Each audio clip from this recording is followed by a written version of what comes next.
And we are live. SMT Podcast. How you like that, Jacob? That's good. That's good. I'm gonna have to try that over on my end. Dude, you got the voice to do it. It would sound awesome coming from you. Oh, You it's would... nothing like your voice, brother. I mean, you got a sexy voice, man. And we use the same equipment, brother. And you sound. Oh man. All right. So what's going on, SMT Nation? It's your boy SMT, the Steed Mobile Tech. Thanks for tuning in tonight to the podcast. I have a special guest with me. We have Jacob Billitt of Billitt Enterprises. Is that correct? That is correct. Okay. He's got quite a bit going on. He's a really busy guy. He is a financial guy. Dude knows his stuff when it comes to money. And I think we're going to have some really good insight, I think, between the two of us. He has a good handle on the market. I have a good handle on the carriers. And I think together we could put together some kind of a coherent understanding of what these companies look like moving forward with or without a merger. And we'll look at some market stuff. We'll look at some analytics. And that's where I'll kind of turn to you because that's not my forte. I understand it, but I am definitely not a master. So I'll be referring to him for that. So, Jacob, it's good to have you on, man. Thanks for coming on. Yeah, it's an honor to be here, man. I mean, you kill it out here on YouTube. I'm a new guy here. I've been in business for several years. My company's been incorporated since 2015. I've been working for myself. YouTube is a very new thing. I'm a very new guy here. So getting with people that have the kind of influence you do, the kind of views that you do, you're doing something right. Your audience obviously loves you. Your engagement's great. And so just you taking the time to even bringing me on is a big deal. So I appreciate you, man. One of the things that I love to do, I always reach out to other YouTubers and I look for collaborations. I've done collaborations with other tech creators. I've done collaborations with, VPN Guru. So like when it comes to virtual private networks, big shout out to VPN Lord, Tom Spark. And so he's been on. I reach out to as many people as I can, big or small, it doesn't matter to me. I just want to collaborate, introduce my audience to theirs, right? And to their channel. And just, I feel like you can only do so much organically on your own. When you start collaborating, it opens up opportunities. Oh, yeah. Getting different people to view your channel and get traffic. So, like I said, I think we need to do more of it within the YouTube community. I think some communities are more open to it, and others, they're like, I don't know if that's for me, or I'm not comfortable with it, No, 100% agree. One of the biggest things, and I saw this a lot in business. So, do you want me to kind of jump in my background a little bit here? Sure. Yeah. Okay. So again, my name is Jacob Billitt. I'm the CEO of Billitt Enterprises. I'm an Army veteran, 8 years Army. Did multiple combat tours overseas. Got out. Started working in sales. I worked in finance for a while, fell in love with finance, decided to go to college. I got my master's in business administration, my master's in finance, and a master's in human resources. So I did have the formal education with that. I started working for the governments with that education. I worked for the employment development departments for business services and veteran services. And so my job was basically to build companies and unite people with grants and different kind of programs for bringing veteran hires on board. Did that for a while. I was promoted to the state capital of California, where I worked for community service and development, where I worked for nonprofit organizations to again build businesses and challenge communities, economically challenged communities, etc. After I saw a little bit of fraudulent stuff happening on the state end of things, I brought to the attention of legal. Legal basically told me, well, we're not going to get rid of anybody. We're going to spend and use all the money that we possibly can to make more positions in the government. And so pretty much we're going to brush your stuff under the rug, because one of my big jobs was auditing, especially at the business side of things. And so I resigned. And when I was talking to my wife, we were set up. We had a retail network. We're making about $35,000 revenue wise on retail networks doing drop shipping. Was really, really hot back in the early 2010s. Doing really well with that. We decided to go ahead and continue that. me resign from the state, which I did, and we incorporated, and we've been moving forward ever since.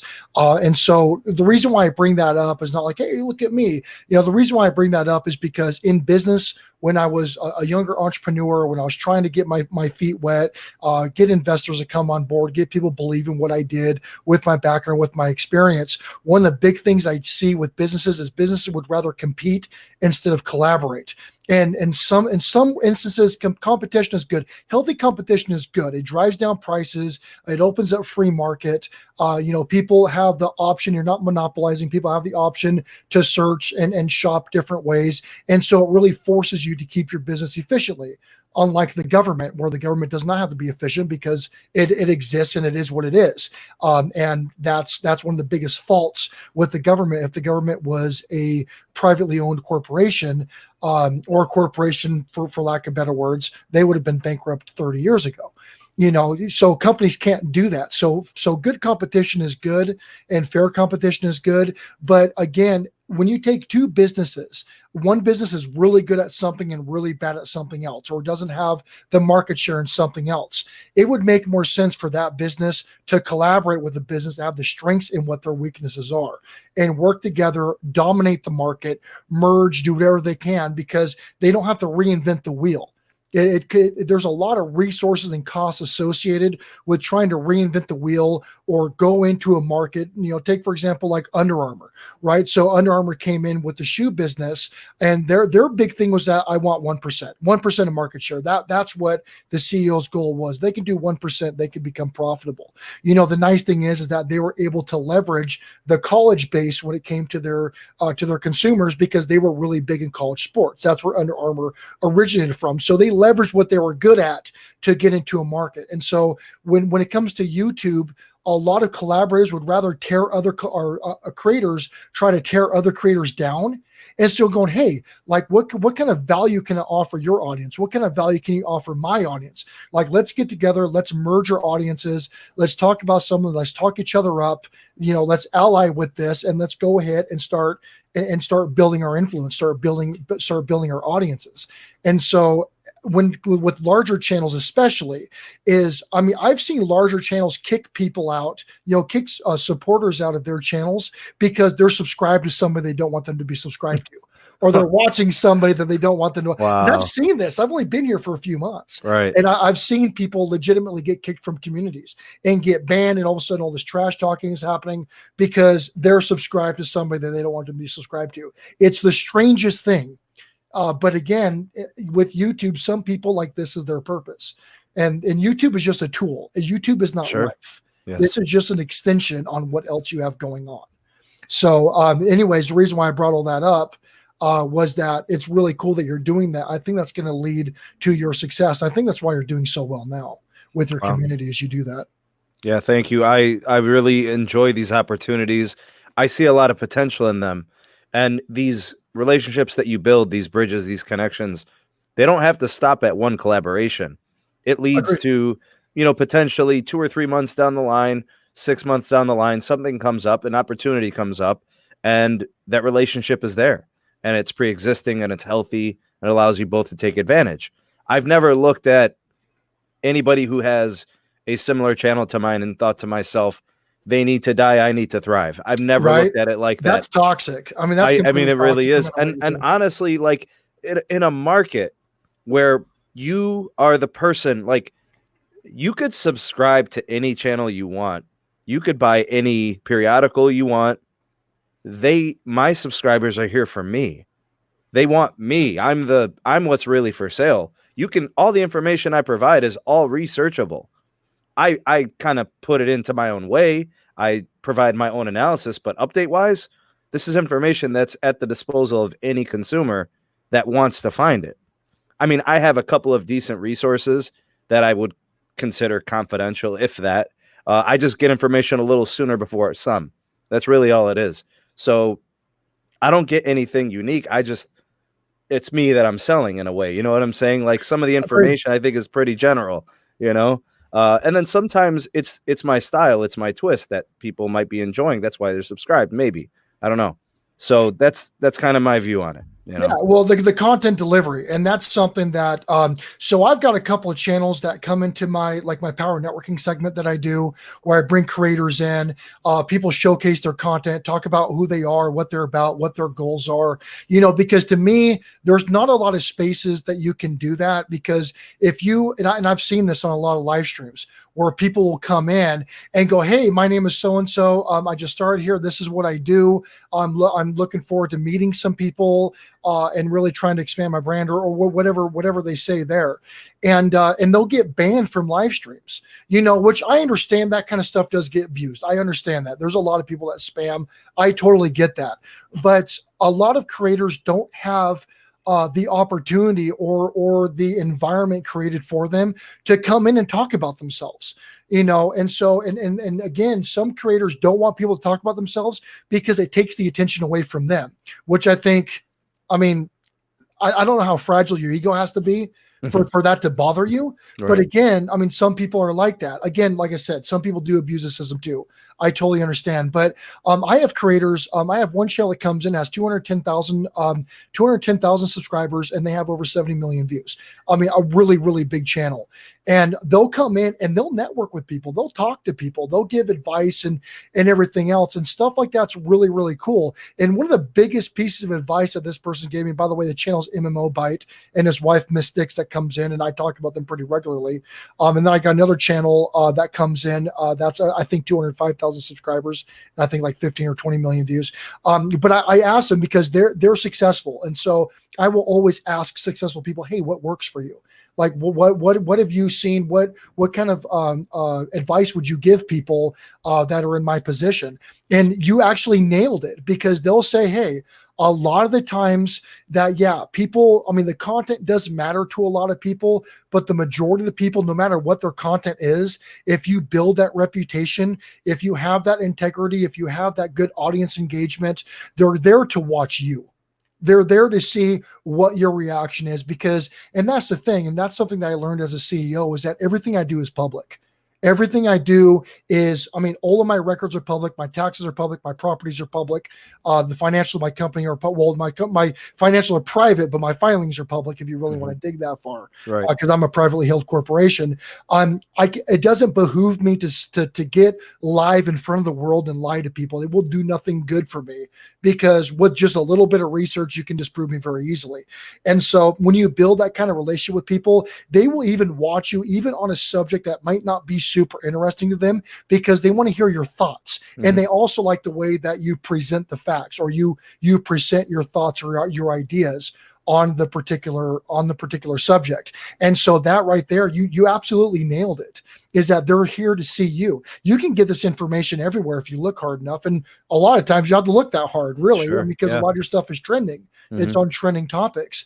But I think they're here to see you, and they respect the way that you like I'm seeing you type in the chat right now. You're acknowledging people, you're engaging with people. A lot of people don't do that.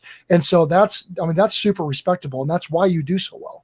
I feel that the only reason why I'm here with this platform and with, the subscribers I have and the views that I have is because of that. I took the principles of engaging an audience and making sure they understood that I appreciated their viewership.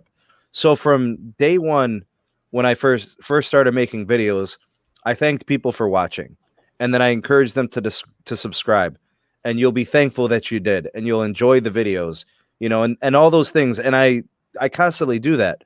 I end all my videos, thank you for watching. I appreciate it very much. Like, they're consuming. They're the customer in a way, like, absolutely. I'm presenting myself as the product, and they're consuming, and their loyalty and viewing and watching and commenting, that level of engagement is what continues to make me want to make good content. I mean, a lot of people, they may make a video once or twice a month.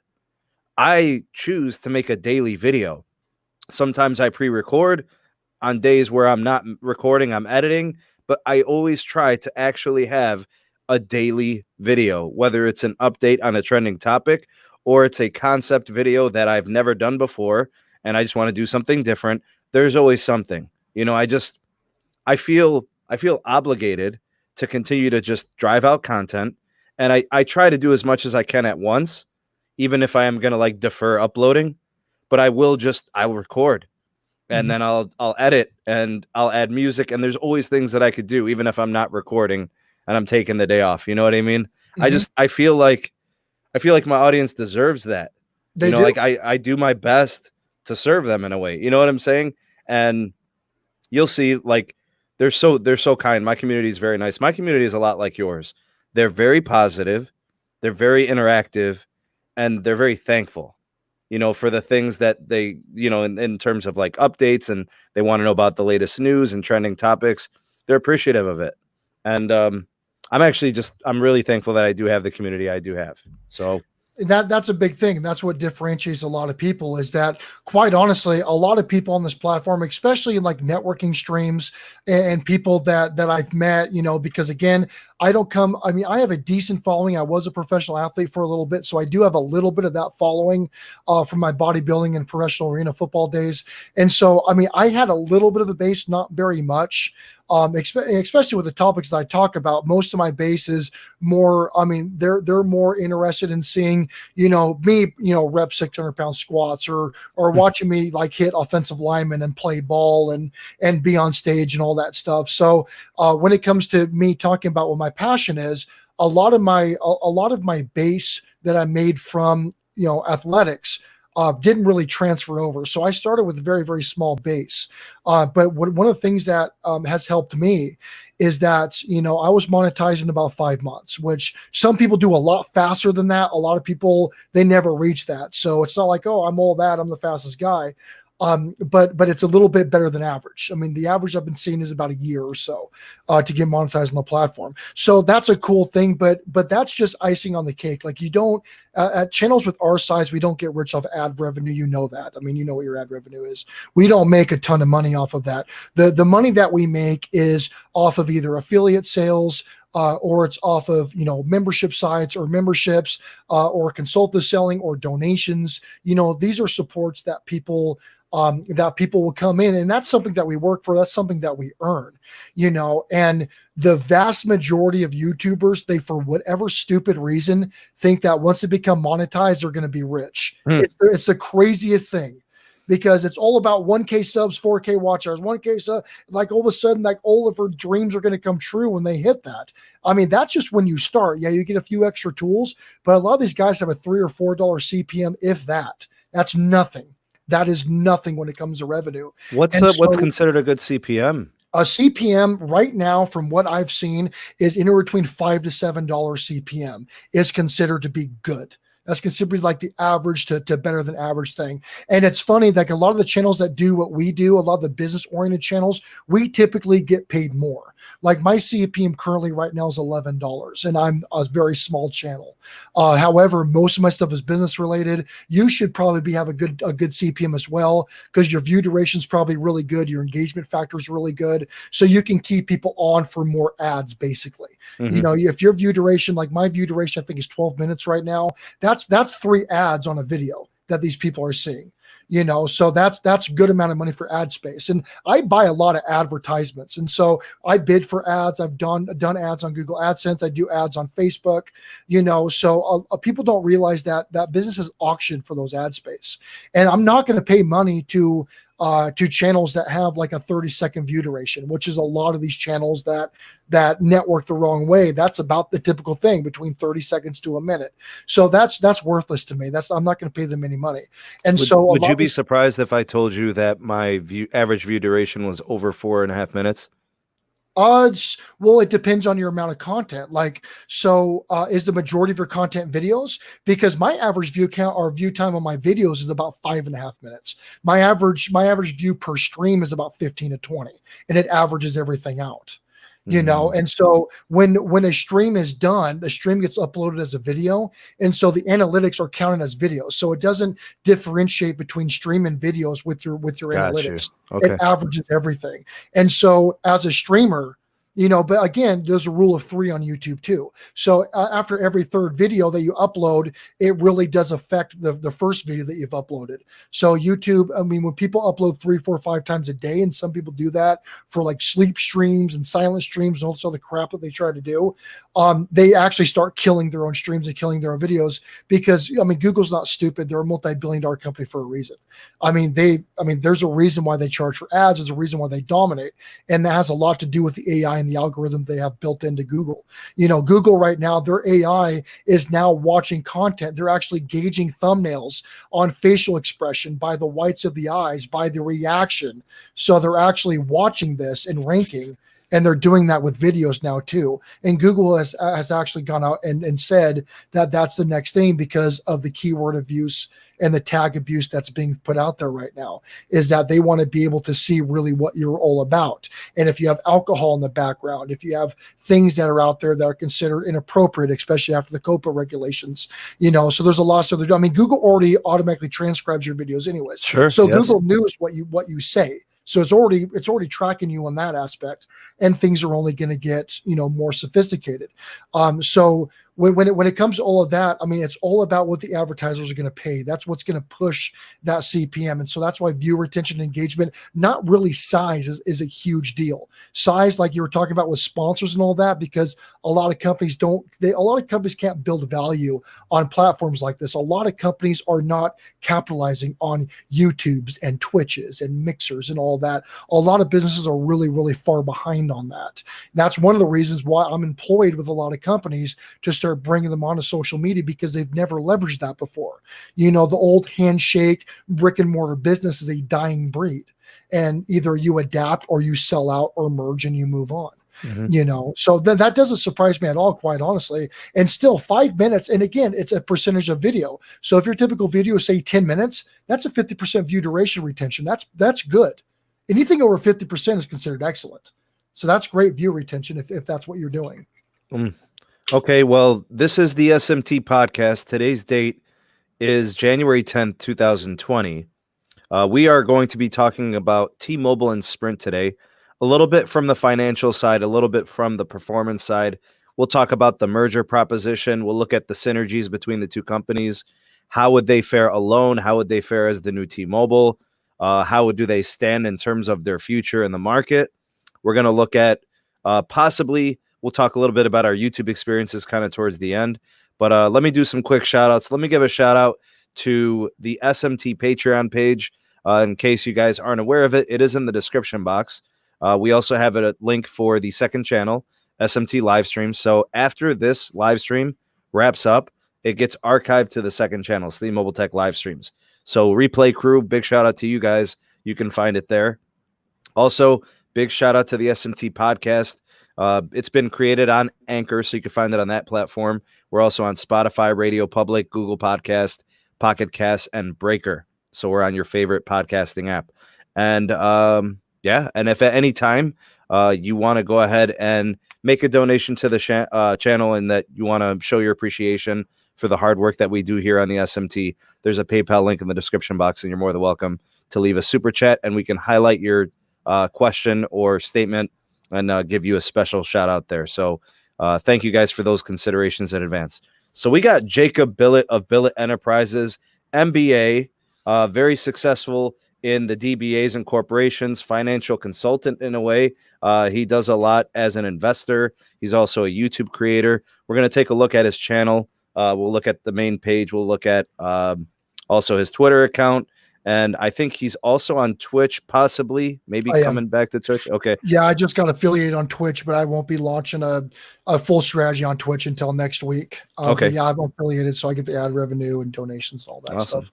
Now, the way I stumbled upon Jacob's channel, he just kind of like popped up in my recommend. You know how the algorithm works. It is crazy. That's the goal. I mean, I want to be recommended, so it works. Now, what I did was I popped into one of your live streams, and it was about channel promotion. Correct. So what Jacob does is he will promote any channel on YouTube. He's got a couple of guidelines that he would like people to kind of stick to. He's not into sub for sub. He's not into, any type of sneaky roundabout business techniques or whatever. He's a very honest businessman. He shoots straight, and that's something I could really appreciate. He'll feature other channels. He sponsors businesses. I definitely recommend giving him a subscription, checking out his channel, look through some of his videos, and check out his live streams. I think you'll be very happy that you did so. He provides exposure, good supportive community. He's a good man. He's very hardworking. I do see a lot of myself in the way that you kind of conduct your business. So to me, you're very relatable. And I think something that we share in common is we're both in search of success. We want professional growth, and we're willing to do it the right way. Agreed. So because of that, I feel like I found my way to your channel for a reason, and I kind of stuck to it. And it's been awesome. I've been subscribed for about a week or two, and it's been amazing. So I want to, recommend you to my audience and my community, and please do check him out. So what we'll do is let's slide over. I'm going to go ahead and hit the share screen here, and we're going to check out your YouTube channel. Tell me if this is broadcasting correctly here. Oh, it looks good. All right. So what I'll do is I'll try to make this a little bit larger. Now, the one thing I will say, though, is that, we're equal in a lot of ways, but you look a lot bigger in a tank top than I do. So that is one thing that is one thing you got me beat on, my friend. A tank top? I don't think so. All right. So here's his channel, Jacob Billitt, MBA. Give your money some muscle. You can see he's not even flexing. Dude is massive. All right. He's got the extra medium shirt with the snake in the bicep. That's actually my wife's t-shirt. And you can see like some of his video content of what he focuses on. It's a lot of live stream promotion for other channels. He's kind of talked about the T-Mobile and Sprint merger, kind of where Sprint's at. That's kind of where I actually saw your name the first time, as you commented on that in the Sprint video. Mm-hmm. We were talking about, because I was talking about the early monopoly that Sprint had, and that was my fault. I didn't clarify on the fiber optic side of things. They were obviously doing a lot of the railroad. I believe the railroad telegram, I believe, is what they really owned. And then when they went into merger, they started getting into mobile technology. But you came in and said that they didn't actually have a monopoly on the entire industry, which you were absolutely correct, because AT&T was the big guy out there. Well, they were the best thing that could have happened to the industry. Like AT&T we're talking Alexander Graham Bell here. Oh yeah, we're talking the original right, stuff. Right. So when Sprint comes in and they start to kind of make some buzz, that's what consumers need, right? They were a second company doing the same thing, right? But yeah, when you came in and said that, I'm like, oh, so I actually, and I corrected myself. So yeah, when it came to, based on my research, because this stuff at the base level way better than I do. I look at more the macro, the more of the executive level of business decisions, management, acquisitions, what makes sense financially, etc.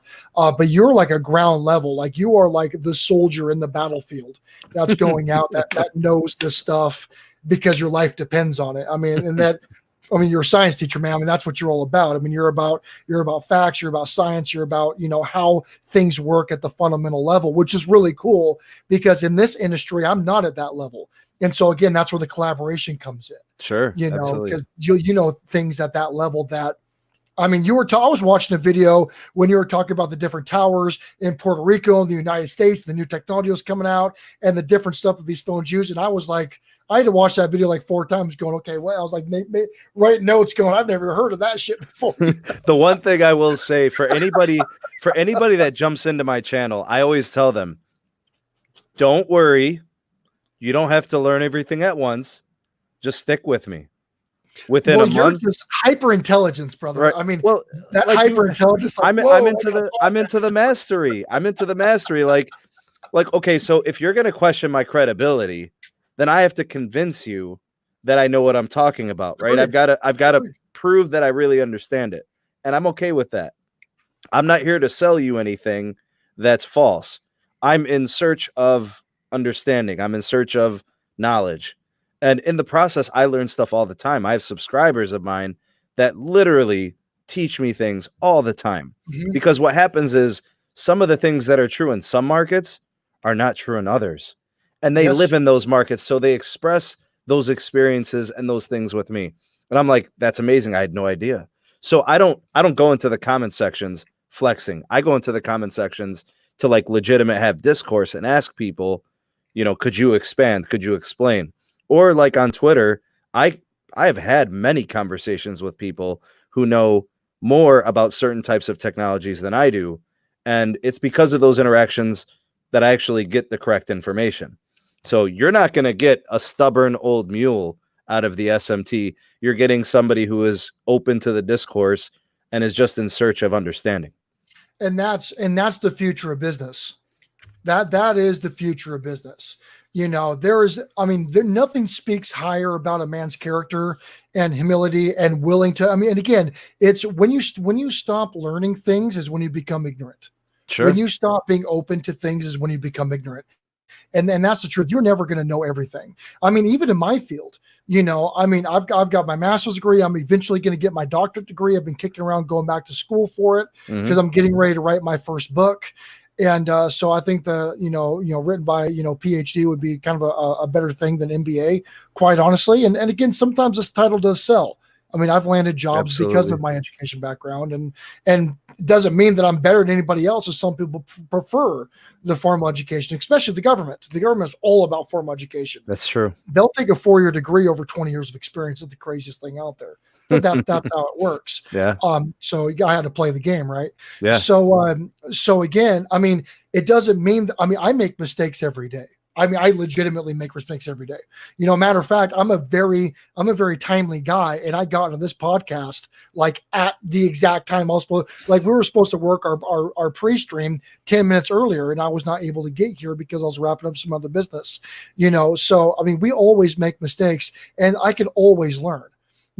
Just because, for example, you came in and you were saying a comment that was contrary to what I said in the stream, which you were correct. You're absolutely correct. And the first thing I was going to be is like, oh, well, you don't know what you're talking about. And blah, blah, blah, blah, and I have an MBA and blah, blah, blah, blah, blah, blah. Like that doesn't mean anything. Right. I went back, I looked at it, so you know what? Yeah, I can see where he's coming from because that's what it seems like. Let me go ahead and tell. And again, I also said based on my research. And typically when somebody says that typically says that they're going off of a reference and they're not going off of that's their expertise. Mm-hmm. So whenever you see somebody, according to my research, according to my source, stuff like that is kind of and a lot of people that are not in business may not understand that's what that means, but that's typically you're kind of conceding the expertise to the person you're talking to because you're only going based off of your study or your research, not based on when I was doing this or when I did this study or anything else. It's you're going off of reference information, and again, sources can always also be incorrect. Sure, and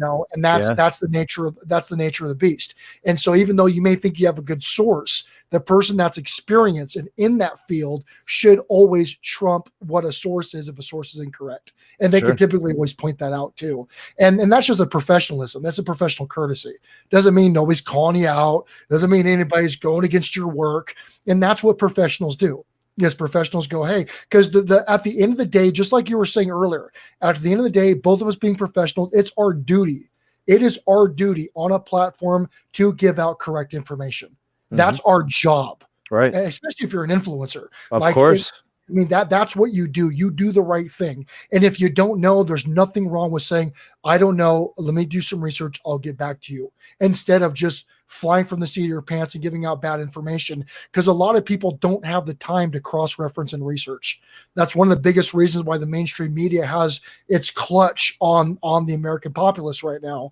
And there's a lot of bad information campaigns that are being put out right now because people either don't know how to research anymore or don't have the time. And typically they don't have the time or the resources to do that. So they hear something by somebody who's saying that they're an authority or that they're unbiased or whichever. They're putting that information out there, knowing that information is not fully correct. And now you have a bunch of disinformation out there that hurts the entire country as a whole. It hurts the entire world as a whole, to be honest with you. Right. So it's our job on these platforms to put out good information and to do it the right way. We're already off to a really good start. Again, I am formally welcoming Jacob Billitt to the SMT Nation community. It's really good to have you on. What we're going to do now, and if you want to go ahead and set things up, sure. Jacob, if you could pull up any of the market graphs for T-Mobile and Sprint. What I want to do is I want to take a look at some of their trending numbers. I want to take a look at, what their shares are valued at, how we're seeing their trajectory, kind of like recent history and moving forward in the near future. And then what I want to do is I want to just generally, in a very broad way, I just want to discuss mergers with you, just from like a business standpoint, what a merger is, how it's different than an acquisition. And then we want to look at T-Mobile and Sprint merger from a business standpoint in their synergies. Okay. And I think what that'll do is by the end of it, I think my subscribers and viewers will understand the business decision to approach this merger for these two companies. Sure. So let's start first, either T-Mobile or Sprint. If you could pull up any of the recent stock information. I know yesterday Sprint bottomed out a little bit and they finally went below $5. Yeah, they're 488 right now. Okay, so they have never been this low. It's like, that's why I said I think they may have bottomed out, because previously it was always speculated that it may get to this point. And I do have a few subscribers that are in denial and don't understand the business, dire straits that Sprint is in. I can tell you as a business owner, I can tell you what they're dealing with. And so what you're a trusted voice. This is what you do. You analyze the market. Correct. Nobody would look at the SMT and say, this guy knows everything there needs to know about stocks. He's a network guy. He follows carrier news, like he knows network technology. So you are the voice of knowledge in this. So what I want you to do is, if you could pull it up using the share screen, let's see if we can get up, kind of look at Sprint's trends and see what we could take from it. Yeah, sure. Let me pull up Sprint right now. I believe that should be. Are you guys seeing it on your end on the screen share? Got it. You guys got it? Okay. So check this out. So, I mean, yeah, you can fight against what's going on, guys, but check it out, right? Check it out.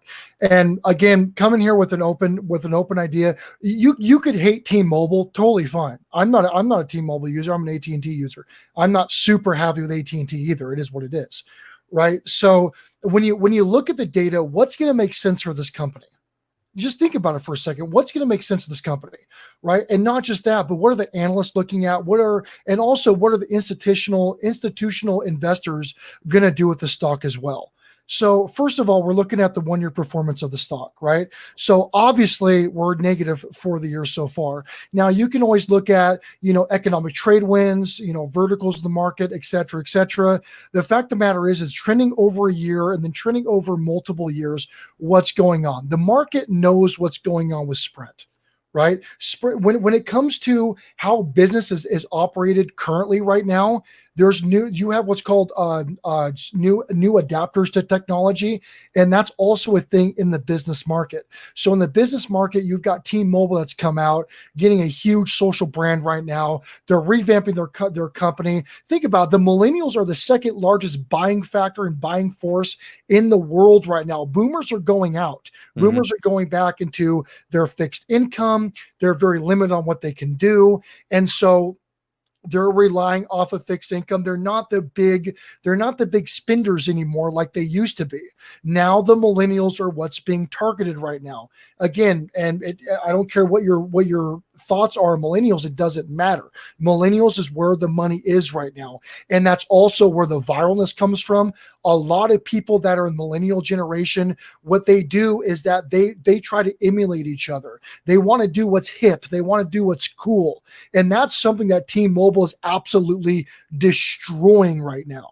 T-Mobile is doing really, really good when it comes to that. They're branding themselves as being a hip company. They're branding themselves, especially with the NFL endorsement for the 5G in the arenas right now. They're a leader in 5G technology. Sprint actually went a different direction when it came to 5G, and I believe they did the same thing with 4G as well. So they're really, really, really behind when it comes to that.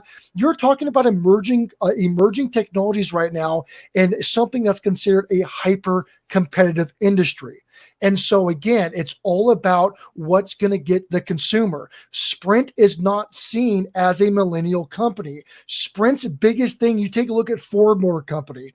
They did the same thing. Their target audience was the workers, was the construction workers, was the labor, so that's why the Ford F-Series was the best-selling truck, and I think it still is for after 36 or 37 years now, because they have the huge fleet agreements with construction. Sprint actually was doing that because Sprint is a blue-collar company. That's what they focused on. That's what their business model was. Sprint was doing huge discounts and doing huge benefits for larger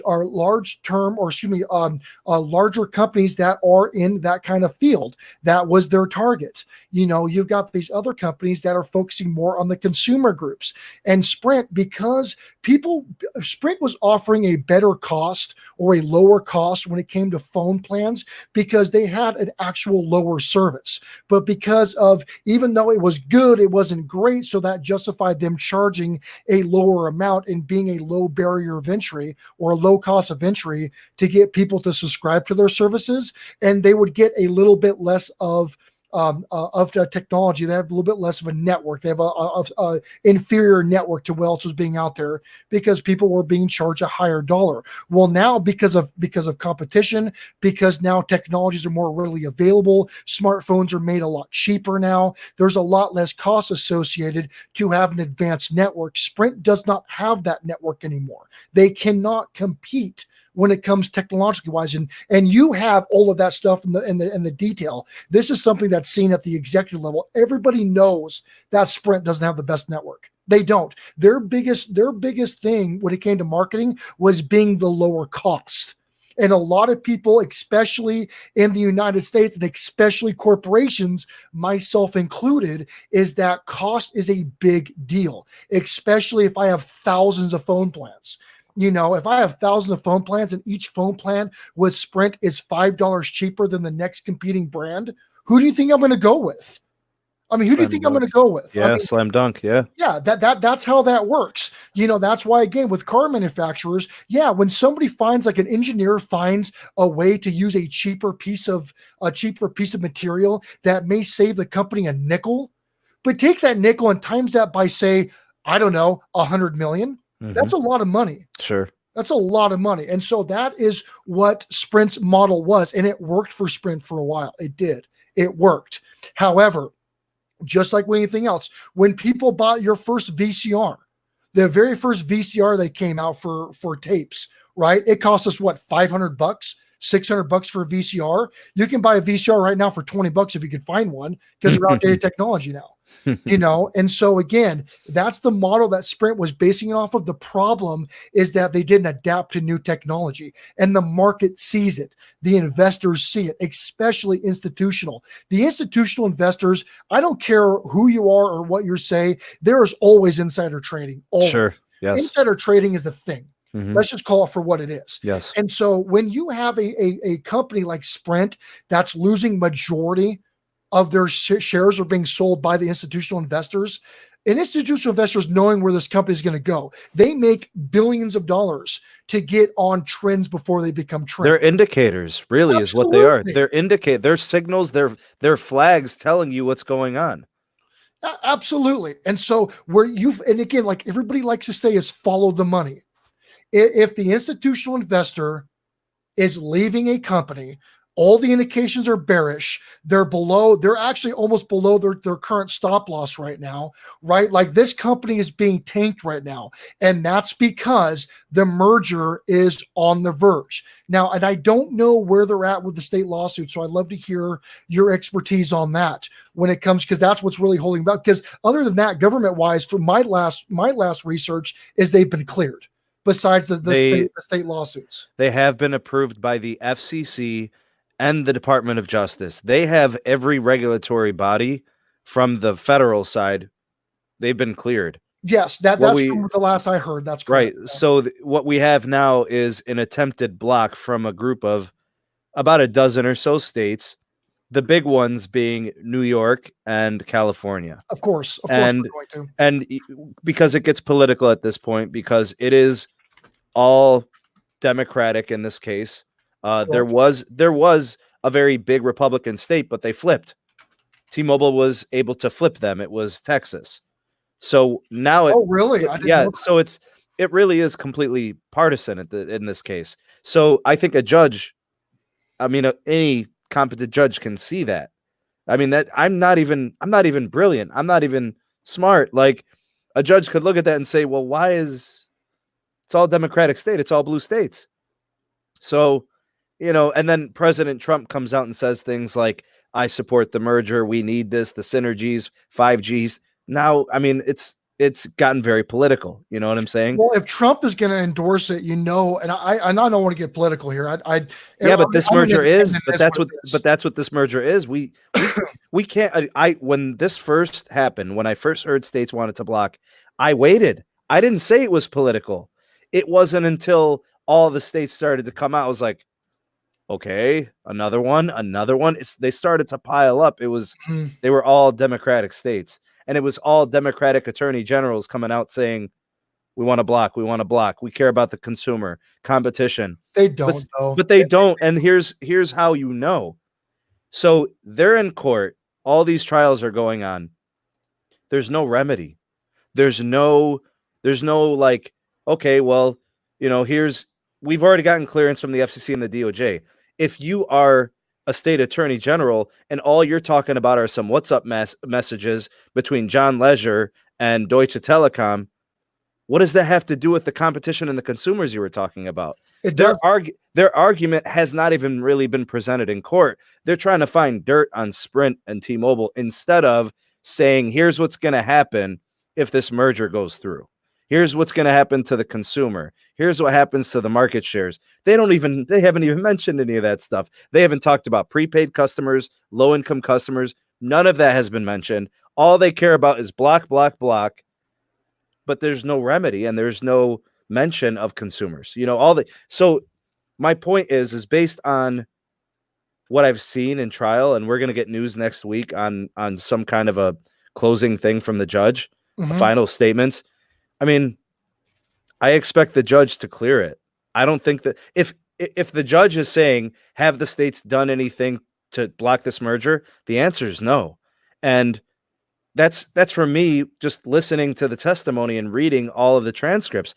They haven't proved anything. In fact, in my opinion, and honestly, Jacob, like, the states have a right to try to block whatever they want. They're legally, they can do that. They could try. These attorneys generals should be embarrassed. They have been terrible at trying to make their case to block this merger. It's so bad, it's laughable. Like, if they're being evaluated to keep their jobs working for the states, they should be fired because they have done absolutely nothing to change I work for the government, outcome. my friend. Bro, like I'm looking at the trial. I'm looking at the trial. I'm like, they haven't done anything for their case. Like, John Leisure should be dancing. Masa son of SoftBank, he should be thrilled. Marcelo, he should be out celebrating, drinking mojitos wherever he is. Like, they're probably like, oh, that was easy. They got nothing. And even the DOJ sent a letter to the judge saying, hey, we approve this. Let's keep this in mind. And don't forget that the states have done nothing to offer any type of remediation, any type of intervention, or any type of solutions against what we've done. Typically the argument, and again, I'm an independent, I see good points on both sides, but typically the argument when it comes to people like that is going to be, that man's bad, let's bash their character or whatever it is. It has really nothing to do with the facts of the matter. But it doesn't address the merger. It has nothing to do with the merger. It has nothing to do with it. And we see this in other political processes that are going on right now in the United States. And here's the thing, right? So the reason why that the FCC and the DOJ have precedence on something like that is it became political when Trump supported. Dan, that's I agree with that. Yeah. I've disclosed this to people. If Trump never would have come out and said anything, I don't know if anybody would have been so hell-bent on trying to block this. You know what? I agree with that. I really do. And it doesn't matter what side of the aisle that you're on. We're all human beings. Right. We all need to, in my opinion, we need to unite and get rid of all this crap that's going on that's just stagnating our country. Especially with stuff like this. Check it out. So the FCC and the DOJ, they have jurisdiction on things like this to make sure that companies cannot monopolize the market. And so the consumers suffer, and there really is no free capital anymore. There really is no free enterprise. You're forced to do it. It keeps us away from a state-controlled socialistic thing. I mean, that's why they have the presence in these things, to stop mergers if they feel it's going to be of something that's not going to support the consumers, or it's something that's going to trap the consumers in something and they have no other option to do so. That's why they're doing it. So when you have the DOJ and the FCC coming in, looking at the numbers, looking at the subscribers, or looking at subscribers when it comes to cell phone service, they're going to take all that in to make sure that when they merge, they can still there are still other companies that can be competitive against them. So this merger doesn't knock out two other companies and it monopolizes that. So there's a lot of factors that come into play. So when you have individual states that are coming in that are fighting this, it's almost like they're fighting it just to fight it. Just to fight it. Just to block it. They have there's no form of a solution. They have no interest in a settlement. And here's the most telling part. So the DOJ creates concessions to divest a lot of what Sprint has to Dish Network. Dish will be the new fourth carrier. So I know this is interesting to you right here. It's about to get interesting. Yeah. So I'm looking forward to hearing this. Right. So here's what's going on. T-Mobile is a growing company. Correct. That it's missing certain things to make it in terms of longevity. Sprint is a failing company that has the assets to do that. They're actually two companies that are perfect for each other for a merger. They each are deficient in something, but the other one has what the other one needs. So their merger makes total sense. Okay, now that consolidates to three companies. So what the DOJ has proposed, we have Dish. Dish has been hoarding wireless spectrum for about a decade. Let's get that spectrum out and customers using it. Let's make another network that is capacitive. We can serve more people and compete internationally in 5G. Here's where things get interesting. You have a fourth carrier, Dish, who is actually going to be operating on the T-Mobile network for 7 years while they're building out their own as part of the DOJ concessions. Because the question is the Dish going to be able to have a network in a year? No. These networks have been built over 2 or 3 decades.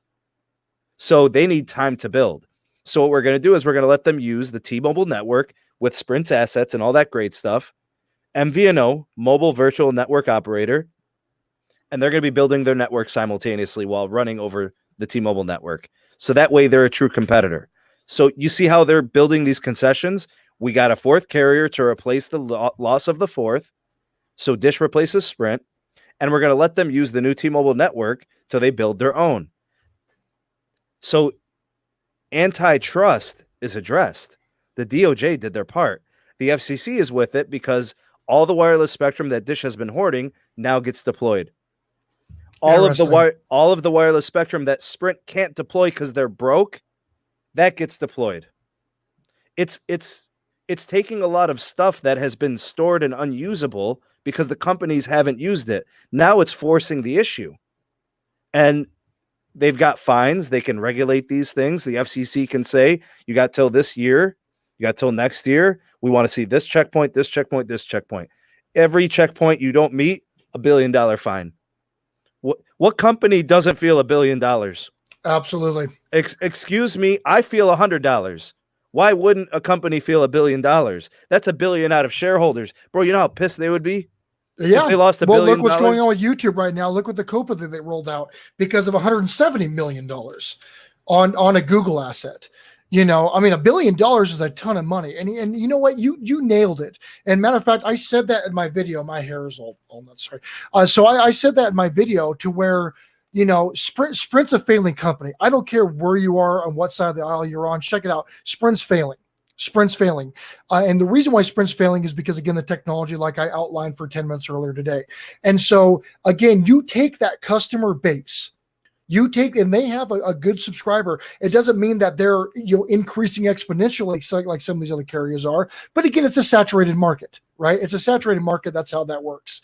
And so you bring that client base over, you bring them over the T-Mobile network, they get a better service, they get better access. It allows, and Sprint, the CEO, or I'm sorry, excuse me, somebody who's in the acquisition team, I believe it was, correct me if I'm wrong, Sneed, but somebody in the acquisitions department that's working this deal said that this merger has to happen because Sprint is no longer competitive. I believe he said something very, very similar to that, saying that Sprint is no longer competitive anymore. That's being said from a lot of different places. That's being said by MVNO, like the prepaid carriers that lease network space. They've said that. You know what companies, like you've heard of other prepaid companies, right? Like Boost Correct. and all these. Oh, okay. Yeah. Oh, yeah. They have said in testimony to the courts, we use Sprint as a leverage company. We don't use their service. We get the cheapest price offer from them, and then we take it over to Verizon, and we say, beat this. Makes sense. That's all Makes they sense. do. They get a price quote, and then they take it over to Verizon. They get a price quote, they take it to AT&T. So what are you? You're a tool. You're not an asset. You're a tool. You know, absolutely. And with the article that I did on my channel, it did come from somebody who was on the Sprint side of things that put it in the documentation that was submitted, saying that this is the only way that Sprint can be competitive, or Sprint is more than likely going to declare bankruptcy, try to put their finances back together, try to rebuild, get rid of their debt, and then invest money into 5G and become a competitive service. And that's what their standing was. Here's the thing, Jacob. In the best case scenario, in the perfect world, Sprint isn't failing. I would love to see Sprint succeeding. They are not. Therefore, as a consumer or an investor, I want something different. If I'm not going to be considering Sprint as a reliable carrier, and I want a premium provider with coverage across the nation, native coverage, so I'm not roaming, and I'm not going to be charged by Sprint $30 extra a month because I'm on somebody else's towers. Mm-hmm. You get what I'm saying? I'm willing to spend the extra money to get a better provider. So I would want to know, I would like to ask these state AGs, if this is not political, who's your provider? I bet you don't have Sprint. Agreed. I'll put money on it that you don't have Sprint. Agreed. Show me on your phone screen at the top left corner whose LTE is showing up there. I bet you it's not Sprint. Because if it was Sprint, you'd be saying, I'm dropping signal. I'm always in I'm always in 3G. My calls are dropping. Why am I always roaming? You get what I'm saying? Like they're full of it. Agreed, man. Here's the thing. I want a legit fourth carrier because I want Verizon to feel heat. I want AT&T to feel heat. Yeah. I want and T-Mobile is showing they can bring the heat. Yeah, and here's the thing: the average consumer is not stupid. I mean, they're with the internet and with everything else. The average consumer is way more educated than when it was 10 years ago, 20 years ago. Yes. You know, and so people are not as dumb as, for example, politicians or even some companies think the public is. And so here's the thing, is that there are, as a consumer, think about it for a second. As a consumer, if there's a company that's offering a better service at pretty much nowadays at the same price as, say, Sprint, for example, it's a better service at similar or better price. Like, for example, Verizon gives military discounts. Verizon was cheaper than Sprint for me. I have a corporate AT&T account. It was cheaper than Sprint for me with better service. I travel all over the nation, sometimes internationally. So I needed a better carrier. Now, Verizon was more expensive than AT&T. Since I'm branching out, I took this big contract into the Midwest. My mobile carrier bill is going to get way more expensive. So I switched to AT&T. That was the purpose. Sprint was never a consideration because of service in some of the areas that I work out in the Midwest. It is what it is. And so a consumer is not going to, even if it's a brand that they're loyal to, even if it's a brand that's been part of their company or part of their family for 20, 30 years. Today's consumer is very cost oriented. We're being taxed extremely heavily. Income is having a hard time right now. A lot of people are having a hard time for opportunities. Cost of living is outrageous in a lot of places right now. So $10, $15 a month to somebody's a big deal. Absolutely. And so even if they've been with Sprint for 20 years, if somebody's offering a better service for less cost, they're going to leave Sprint. Period. Yeah, and it's not. That's it's how never, the consumer is. It's never personal. It's strictly business. The companies are quick to lay people off. The companies are quick to jack up pricing, and consumers should be just as quick to leave a company when service is not up to par or pricing is better somewhere else. That's business. Absolutely. Let's take this to the next level. So we've looked at Sprint and we've kind of seen the trajectory there. Let's slide over to T-Mobile. Let's see what we're looking at. Let's look at some trends. Let's look at kind of the way they're doing things in terms of what their value is. I just want people to understand where the companies stand. This is never personal. We are looking at, stock performances, and we're showing how these two companies are actually kind of made for each other. Okay. And big shout out to Brian for the $2 super chat. Thank you so much for the donation. Hey, awesome. There you go. Let's go ahead and take a look at 1 year, for example, here. I'm actually kind of curious. I think I pulled up their 5 year. Yeah, look at that 5 year. That 5 year is sexy right there. Look at that. That's incredible. Now we have subscribers, viewers, commenters that have very strong affiliations, and they really love their carriers. I have no love for any carriers. I don't care about AT&T. I don't care about Verizon, T-Mobile, or Sprint. I care about consumers. I represent the person who buys service. I have no personal affiliations with any of the companies. They don't sponsor me. They don't pay me. And I don't like them. In my opinion, they're deceiving and they lie.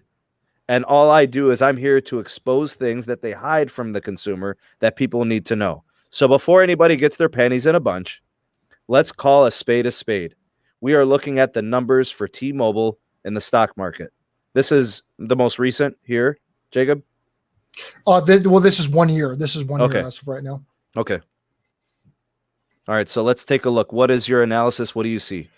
Okay, well, first of all, if you were an investor, where would you go? Would you go with the graph that we saw in Sprint, or would you go T-Mobile? So let's put some skin in the game, right? You've got, because again, skin in the game is also what you're paying into these companies as well.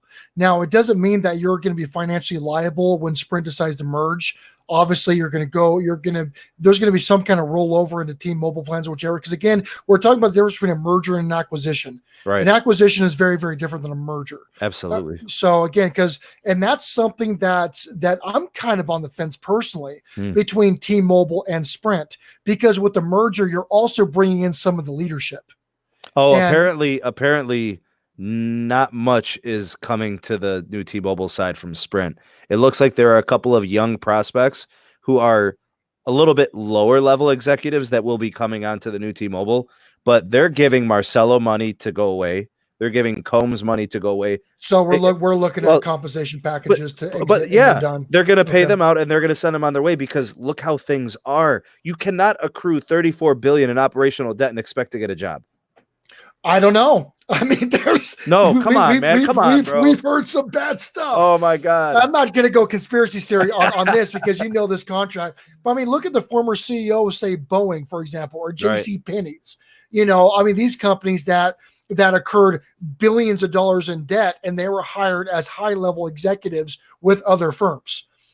So I mean, that does happen. I mean, I'm not familiar with who's going to get picked up or who's not. If I was T-Mobile, I would, like you were saying, and that's smart. That's why T-Mobile's in this position. I would have bought him off and said, go away. Like, you're done. We have the reserves and everything. Your assets, your clientele, your books of business, your networks, all of that is worth X amount of money. So just go away. Here you go. Thank you very much. And I'll go ahead and recoup the earnings on the assets that I acquired. That's what I would do. And it sounds like T-Mobile's doing that, which is good. Hopefully the younger executives that they're bringing in, hopefully they don't have a ton of bad habits. If they are younger, they're typically more, you can influence them more, you malleable. Can retrain them. Yes. So that's a good thing.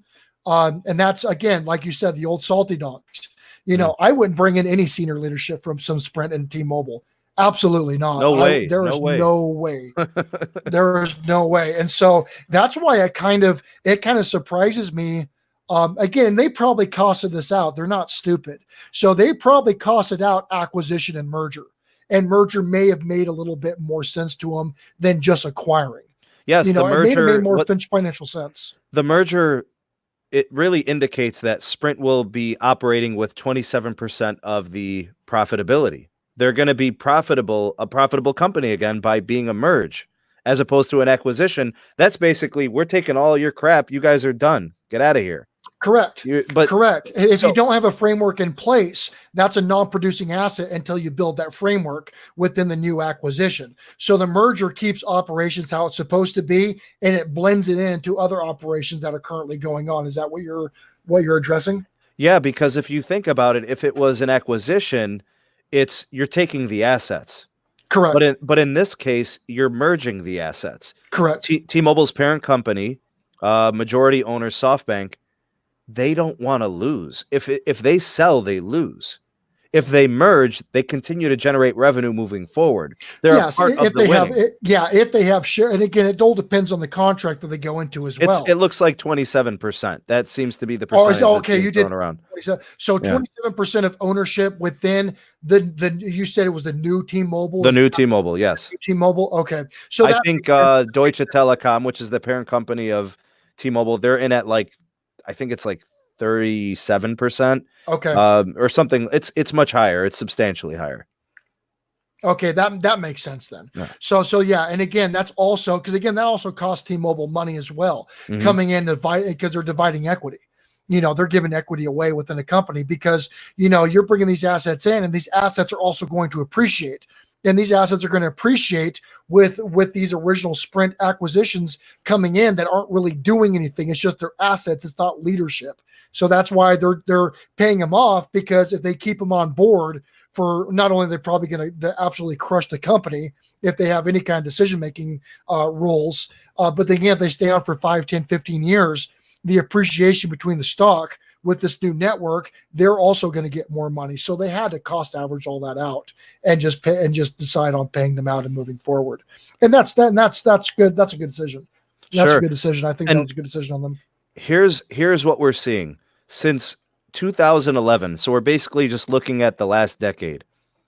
T-Mobile has gone from 11% market share to 16.5% market share as a percentage. So that's good growth in a business that is hyper competitive, in a business hyper saturated and literally you're fighting tooth and nail for pennies on the customer. Agreed. And you look at a company like Sprint, they've gone from 17% market share in 2011 to 13%.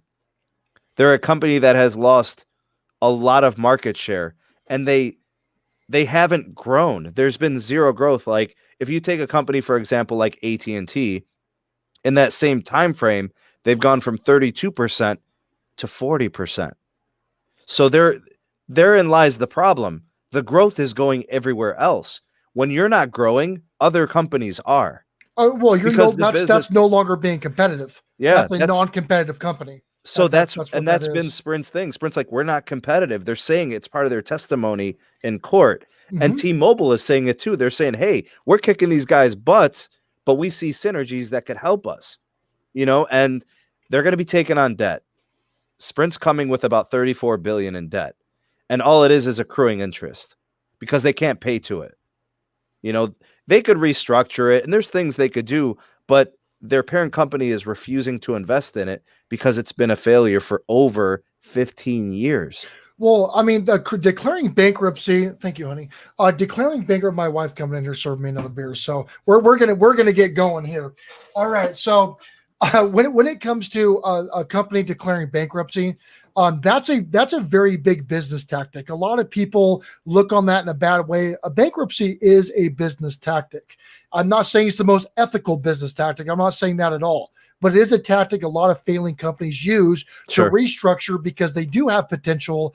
They just cannot manage their debt. That's a big thing, right? So, but hold on. But Jacob, what part of the last 20 years indicates that Sprint is going to do anything moving forward. Well, they're not. That's what I was going to get to, is that even if they did do that, and they do get the federal benefits of doing that, they're able to start a clean slate.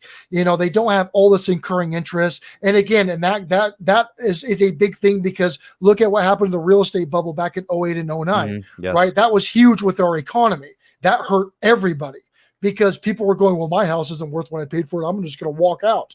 And then the federal government goes, they start absorbing all this stuff, and the banks can't keep up with their financials and with their management. So banks are going under, and it hurt everybody. I mean, people fail to realize that there are repercussions for actions. Even corporations this large, that's a lot of money. Sure. That people are getting screwed out of, basically, Yeah. Based on their move. And here's the thing. So even if they did do that, so they got that in a check, they don't have the technology. They don't have the competitive edge to come back in, even without that debt obligation that they have. And I'm sure they're defaulting on a few things. I'm almost 100%. positive they're defaulting yes. on things. They cannot get that back. They can't get back into the race.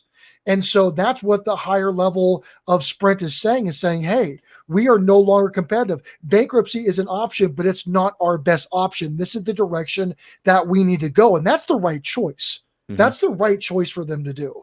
And it's a benefit to T-Mobile as well. And I think that's why T-Mobile is willing, because again, you take a look at all this money and debt obligation that they're going to take on board. That's obviously going to influence what they're cutting these guys, to excuse them, to get them out, to compensate and say you're gone, severance packages, whatever, and they're gone. And so again, I mean, T-Mobile's not going to put themselves into a risky position. They see the potential of this. They see the potential of Sprint. They really do. And I think the big thing is on existing contract, business contract, and subscriber base. I think that's where their big thing is. And there are some technologies you did outline that T-Mobile will be able to benefit on it, upgrading and get them to where they need to be. But it's a smart move. I mean, I don't see if they get over all this BS state stuff, which is again a partisan issue, this is going to be the best. And again, what's crazy is that both of these companies are fighting for it, and they're fighting against people that really don't have any skin in the game at all. It's just fascinating to me that politics do that. The one thing that I want a more competitive carrier market. Agreed. I do not want AT&T and Verizon resting on their laurels and basically winking to each other. I'm doing this. You could do that. We're at the top. It's big 2, and then it's little 3, and no movement out of 4. The 4 is not competitive. So the 4 doesn't exist in my world. No, the 4 has no bearing on decision at all. We haven't had 4 in a long time. They've been there. They've been operating, but they're not. Bro, do you know what? This is crazy. This is going to drive you wild as a businessman. Sure, let's do it. Sprint was giving away free lines for several quarters. Yep. You didn't have to have multiple lines. You could have just walked into a Sprint store or called them, said, I have a phone. I would like to join your Kickstart program. You pay taxes on the line. Yeah. And you have a free line for a year. Do you know how many? It makes sense. It makes sense they did that, though. I understand why they did that. They're trying to get more market share. Okay. So they're more competitive. So you're trying to get market share. They sold 13,000 of these lines. Shut up, dude. Really? I'm not making. Okay, Jacob. I didn't hear about that. Bro, if Verizon offered free lines for 1 hour, it'd be off the charts. They would sell 300,000. Yeah. Or more. And then there would have been people calling, complaining, like, why'd you turn it off? I just got on. Well, then people would be suing, and the states would be suing T-Mobile because it was unfair practice. And now all these people need to get more stuff. You see what I'm saying? Like this. I got you. Sprint was giving away free lines and added 13,000 subs in free lines. That's embarrassing. People were like, no, I'll continue to pay $85 a line on AT&T. Like, to show you how non-competitive and how Sprint is viewed. Like, they need a total rebrand. They need a complete overhaul. This gives them that. Agreed. Absolutely. Absolutely. And like, everybody's like, and actually, if the merger wasn't to happen, you know what I want the states to do, since they're so gung-ho about saving Sprint? I want them to start a GoFundMe and bail them out. Pay the $34 billion in debts. Every state donate $5 billion. If you're blocking the merger, donate $5 billion to keep Sprint alive. Let's get them out of bankruptcy. Let's get them out of their red, right? They're not going to do that. They'll They would pass a never buck do on the that. They would taxpayer. never. They would never do that. They would never. But they want to pretend like they care about consumers and they want to maintain competitiveness in that market. They don't care. Well, again, that's they offer the whole no farce remedies. of it. They offer no remedies. Nothing. Well, that's the whole farce of it, man, is because it's not a competitive company. It's not. And so when you're trying to pull on the heartstrings of people saying that you're trying to protect them from these evil corporations, I'm a corporation, right? And all these evil corporations and evil this and evil that and free market and blah, blah, blah. It has nothing to do with that. It has to do with absolute virtual signaling from politics. That's all it is. At the end of the day, it's all about votes. That's what it's all about. And so when they're saying all these companies are coming in and these mergers are happening, we're having these mega corporations that are forcing people to do this, this, and this, that's their angle. Their angle isn't about actual service, actual cost, actual money saved, technologies, quality. None of that plays anything to do with it. It has to do with anti-corporation. That's the name of the game. Right. Is you know what? All these carriers are evil corporations. Buy state-sponsored mobile service that's going to have a 52% average coverage range in the United States of America, and it's going to cost you $200 a month. That's what they're going to try to lead into, is something that's state controlled. And that's what they're all about, because they can do it better than competing companies to drive down price. And the government continues to bloat, continues to take over services. And eventually that's where everything's going to try to go. They're doing it with healthcare right now. I get VA healthcare. I am on government-based healthcare. It is the worst healthcare I've ever dealt with in my life. Is government-owned healthcare, and they're trying to do that with everything. And again, it's obvious. It's not a conspiracy theory. They're doing this with private enterprise right now that's already been cleared by the powers to be. That's their job, and you still have a complete partisan vote to oppose this. Is 100% on the left that's opposing this, because that's their ultimate agenda. Not to get political here, but that's how it is. Again, look at the facts. Mm-hmm. Look at the facts.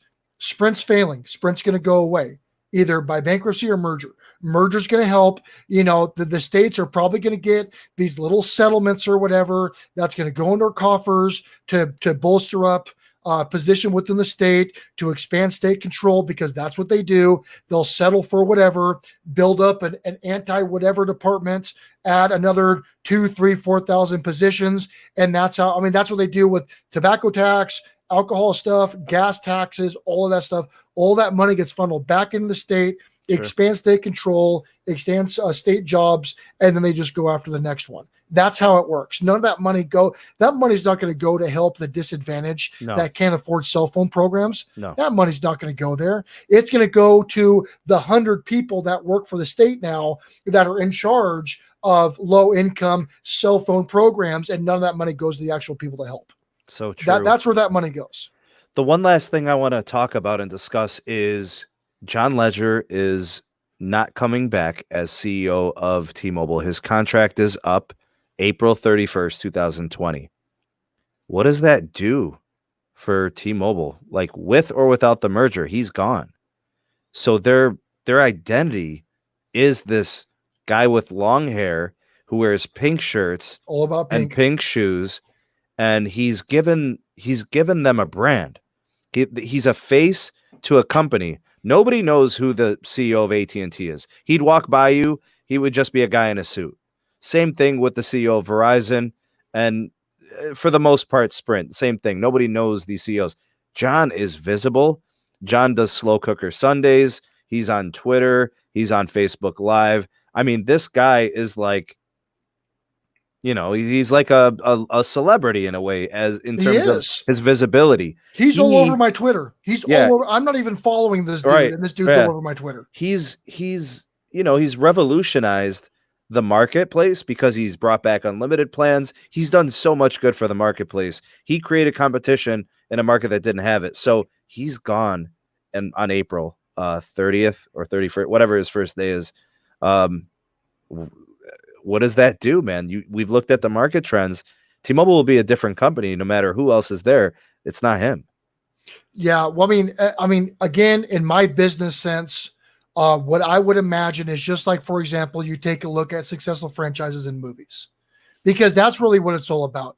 A celebrity can come out and they can endorse a company, and that company is going to see profits. That company is going to see subscribers. That company is going to see traffic. And so, and really what this CEO is he's an influencer. That's what he is. The influencer market is hot, right? That is what drives sales. The most successful influencers out there, they have affiliate marketing, they have sponsors, the whole 9 yards. They make a bunch of money because they're able to target an audience or have a following that a lot of companies nowadays, especially when it comes to older CEOs or older executive leadership, they cannot tap into those markets. They can't. They're out of touch. So what do? They hire influencers. They hire Hollywood. They hire these people to promote or champion their brands to an audience base they can't get to.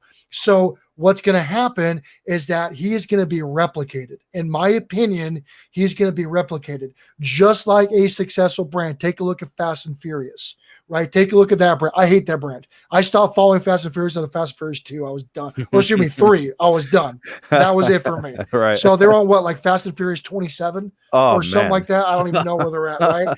So here it is. When it comes to that, is that, again, a lot of people, especially when a character is being replaced in a series. Everybody here, I don't watch a lot of TV.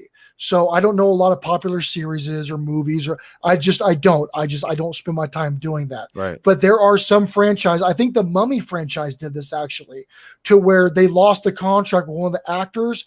And so a lookalike kind of similar person was casted to do the same act.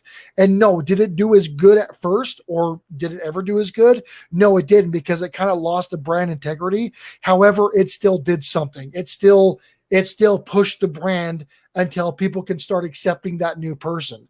And so, because I'm pretty sure that the executive level leadership in T-Mobile is looking how this new, because they're really the only mobile company that's doing this at this level. They really are. They're the only one I see anyways. Yeah. You know, and I'm not even a T-Mobile subscriber, and they're the only ones I really see all the time. So they're doing a good job with that, and it has sparked interest in me. But again, I was a T-Mobile user years ago. I have a contract with AT&T. It's just too much of a pain in the ass to switch everything. So, you know, but again, as an individual consumer, I more than likely would have checked him out at least to see what he's all about. But again, I'm a corporate user. I'm not an individual user. So, what I would imagine they would do is that they would continue that brand, introduce somebody new, and if they were smart, they would have this influencer. They would do an event or something where this influencer hands off to this other influencer, whoever the CEO is going to be or whatever, and they're going to have to be choosy because somebody has to fill those shoes. If they go back into the older, usual executive levels that we see, they're going to lose all this branding that they've had. They're no longer going to be this hip company they've spent millions of dollars, probably multi-millions of dollars to do. So what they should do is leverage that, have that influencer introduce this new person to the crowd, do a handoff, keep kind of the same wittiness or whatever going on with their brand, and move forward. That's what they should do. What they're going to do, I have no idea. But a smart business, if something's working, you're not gonna reinvent it. You're not gonna reinvent the wheel if it's doing well. And if that's the direction the company's heading, and it's productive, it's profitable, you're going to continue doing that no matter who's at the level. For example, G.I. Joe casted Dwayne Johnson. They rebranded that, and they leveraged Dwayne Johnson, yes, and his influence to continue that franchise. Dwayne Johnson's used very regularly to revamp did the same thing with the Doom movie. Dwayne Johnson came in with the Doom reboot. So they're going to find somebody at that level to bring into the CEO. Now, I don't know who's going to be that, who's a CEO at that level. His name is Mike Sievert. He's going to be the next CEO. And what's your thoughts on him? He's quiet. He's going to be like the guys at Verizon and AT&T. Well, then that's a poor business move, in my opinion. He's because not. you're bringing your consumers, you brought them all into one direction, and now you're bringing them all in another direction. It's there's no consistency. I think I know what the problem is. Deutsche Telekom, the parent company of T-Mobile, they need to be more profitable. They're done giving away a bunch of free stuff. They're done giving away Netflix on us. They're like all the things that got T-Mobile's market share where it is today. They can no longer do that. They want to be more profitable. They want to raise their ARPU. The average revenue per user needs to come up. They want to eat steak. They're sick of eating burgers. You know what I'm saying? They want what AT&T has. They want the average revenue per user over $50. They don't want it at 35. They want it at 50. Shareholders, you got to answer to them. You know, they want money. Yeah. So, and the thing is, though, is that, yeah, I mean, I've never been a big profit margin guy. I've always been to something that's going to be sustainable and a balance between my volume and my profit margin. Because again, you have to balance that as well. And so what baffles me, and I'm curious because this guy right now, they're saying that's kind of mild and timid, that's coming in as CEO. I mean, they still have a little bit of time to work on this guy. I mean, this guy could come in and just do something that's similar. He's been working. He's been there the whole time with John. He's been his right hand. So then you would think that there's been a little bit of pure training or pure counseling on that. I have a hard time thinking they would go in a completely different direction, because think about it. People are going to pay more money when they buy things from people they feel they have emotional connection with. You know, like, for example, this new CEO, right? He's hip. People are calm. He's doing, like you said, these barbecues or whatever, you know, on Sundays. And so he's creating a brand. He's created a personality to where in sales, if you trust somebody, if you like somebody, they're selling something to you that may be a little bit more expensive, but because they have that connection to you, they'll typically buy it. Again, now this is individually. This is not corporate wise, because again, people are very cost conscious when it comes to buying things from companies. But what T-Mobile's been doing is T-Mobile is looking at a personal brand. They're coming out not as, you know, it's not like, oh, T-Mobile's all hip and they're showing the T-Mobile logo and everything. It's this guy. It's this person. So that's the influencer marketing side of things. That's, again, and be very real with you. That's why I'm coming out. I'm not advertising myself as Billitt Enterprises on YouTube. I'm advertising myself as Jacob Billitt. Sure. I'm advertising myself as an individual. And what this is doing is that this is creating an emotional bond and an attachment and a relationship with people that may come in and buy my services, invest in my corporation, the whole 9 yards. So literally, I'm doing kind of a T-Mobile thing. To where, yes, I do represent this brand. Yes, it is Billitt Enterprises. That's what my company is. I'm the CEO of this company, but I'm a human being. What can I do to help you? What kind of services or entertainment, what kind of value can I give you for free? And if you like this value, if you like this content, great. If you want more, or if you want me to come in to personally do stuff for you or be part of my corporation or invest in my corporation, go ahead and get a hold of me in this email, get a hold of me on social media, Facebook, whatever. We'll bring you in. So what I'm doing is a value proposition. So I'm coming out and saying, hey, this is who I am. I'm not a company. I'm not a corporation. I'm an individual. I'm going to offer you value. I'm going to give you something. I'm not going to ask anything for you. Just be a part of my family. You're a part of my family. You want more. I'm going to convert that into a sale. And so that's the influencer marketing aspect that I'm doing for my company right now. And like I said, it's very, very, very similar. And that's the direction that marketing is taking right now, especially with the millennial buyers. When you say corporation to a millennial, it's a bad word. They are super anti-capitalist. Yeah, true. That's how it works. It's every corporation is greedy.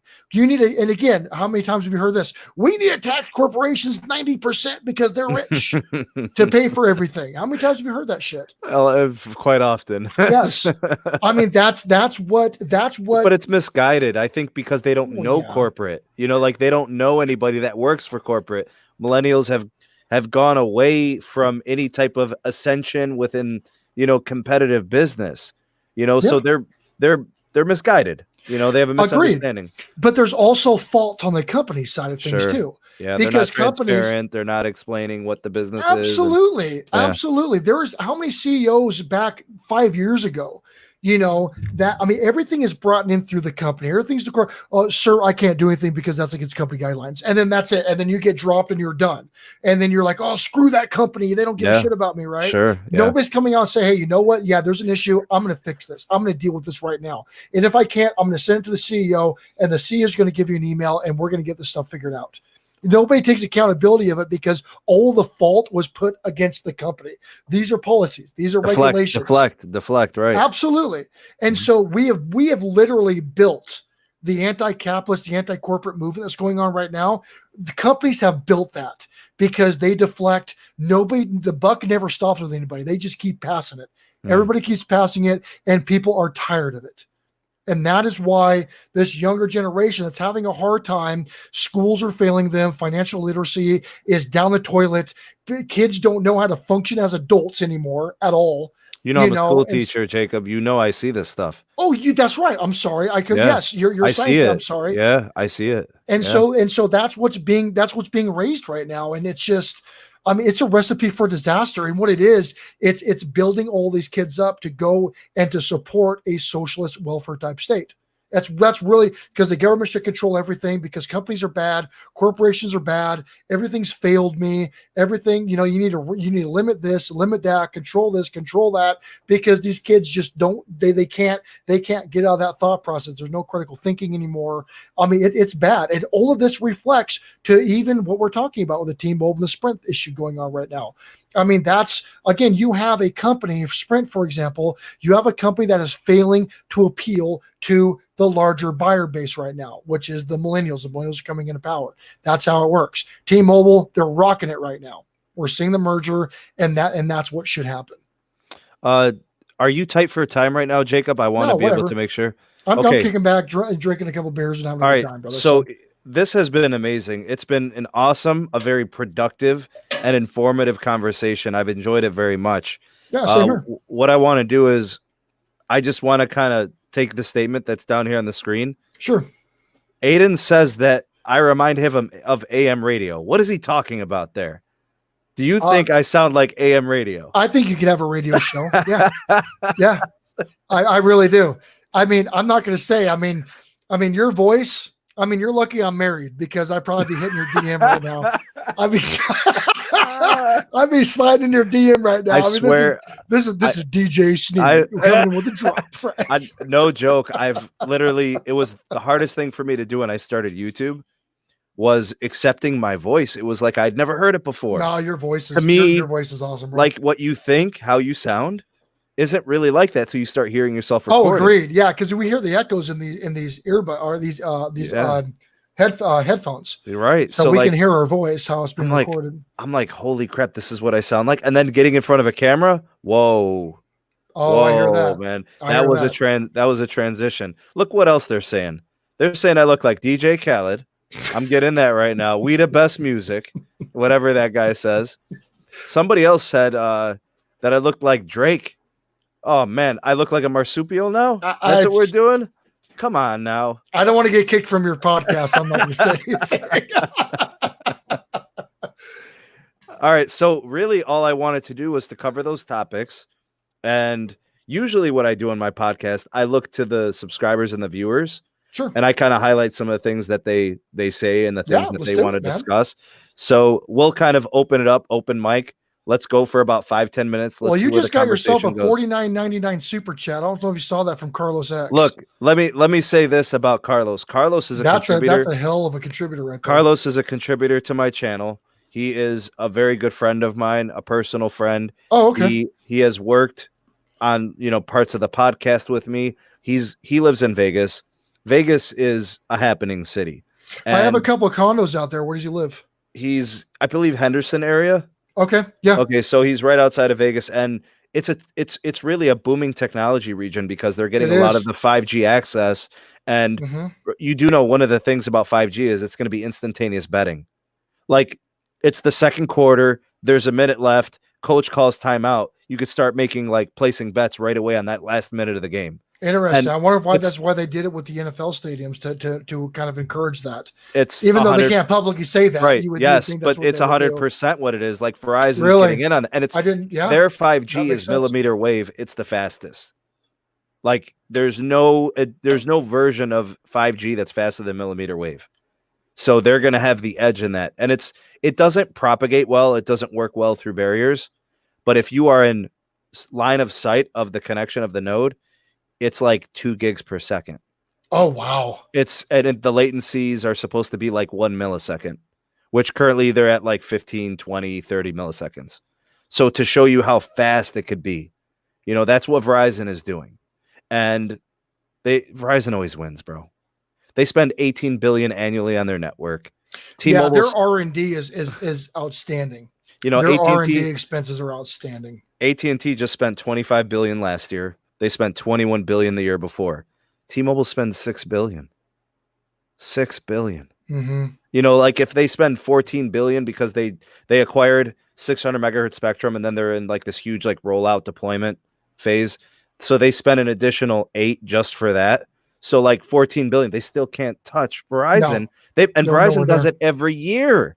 Yeah, and that's the thing. So you would think to remain competitive, you would think that there would be some deals going on to be able to acquire or use some of that technology or to balance some of that technology to remain competitive. So, I mean, I don't, and you would know this more at the micro level that we were discussing, but I mean, if you have a company that's spending that much money to increase that kind of technology, I mean, you would think that there would be some kind of network within themselves.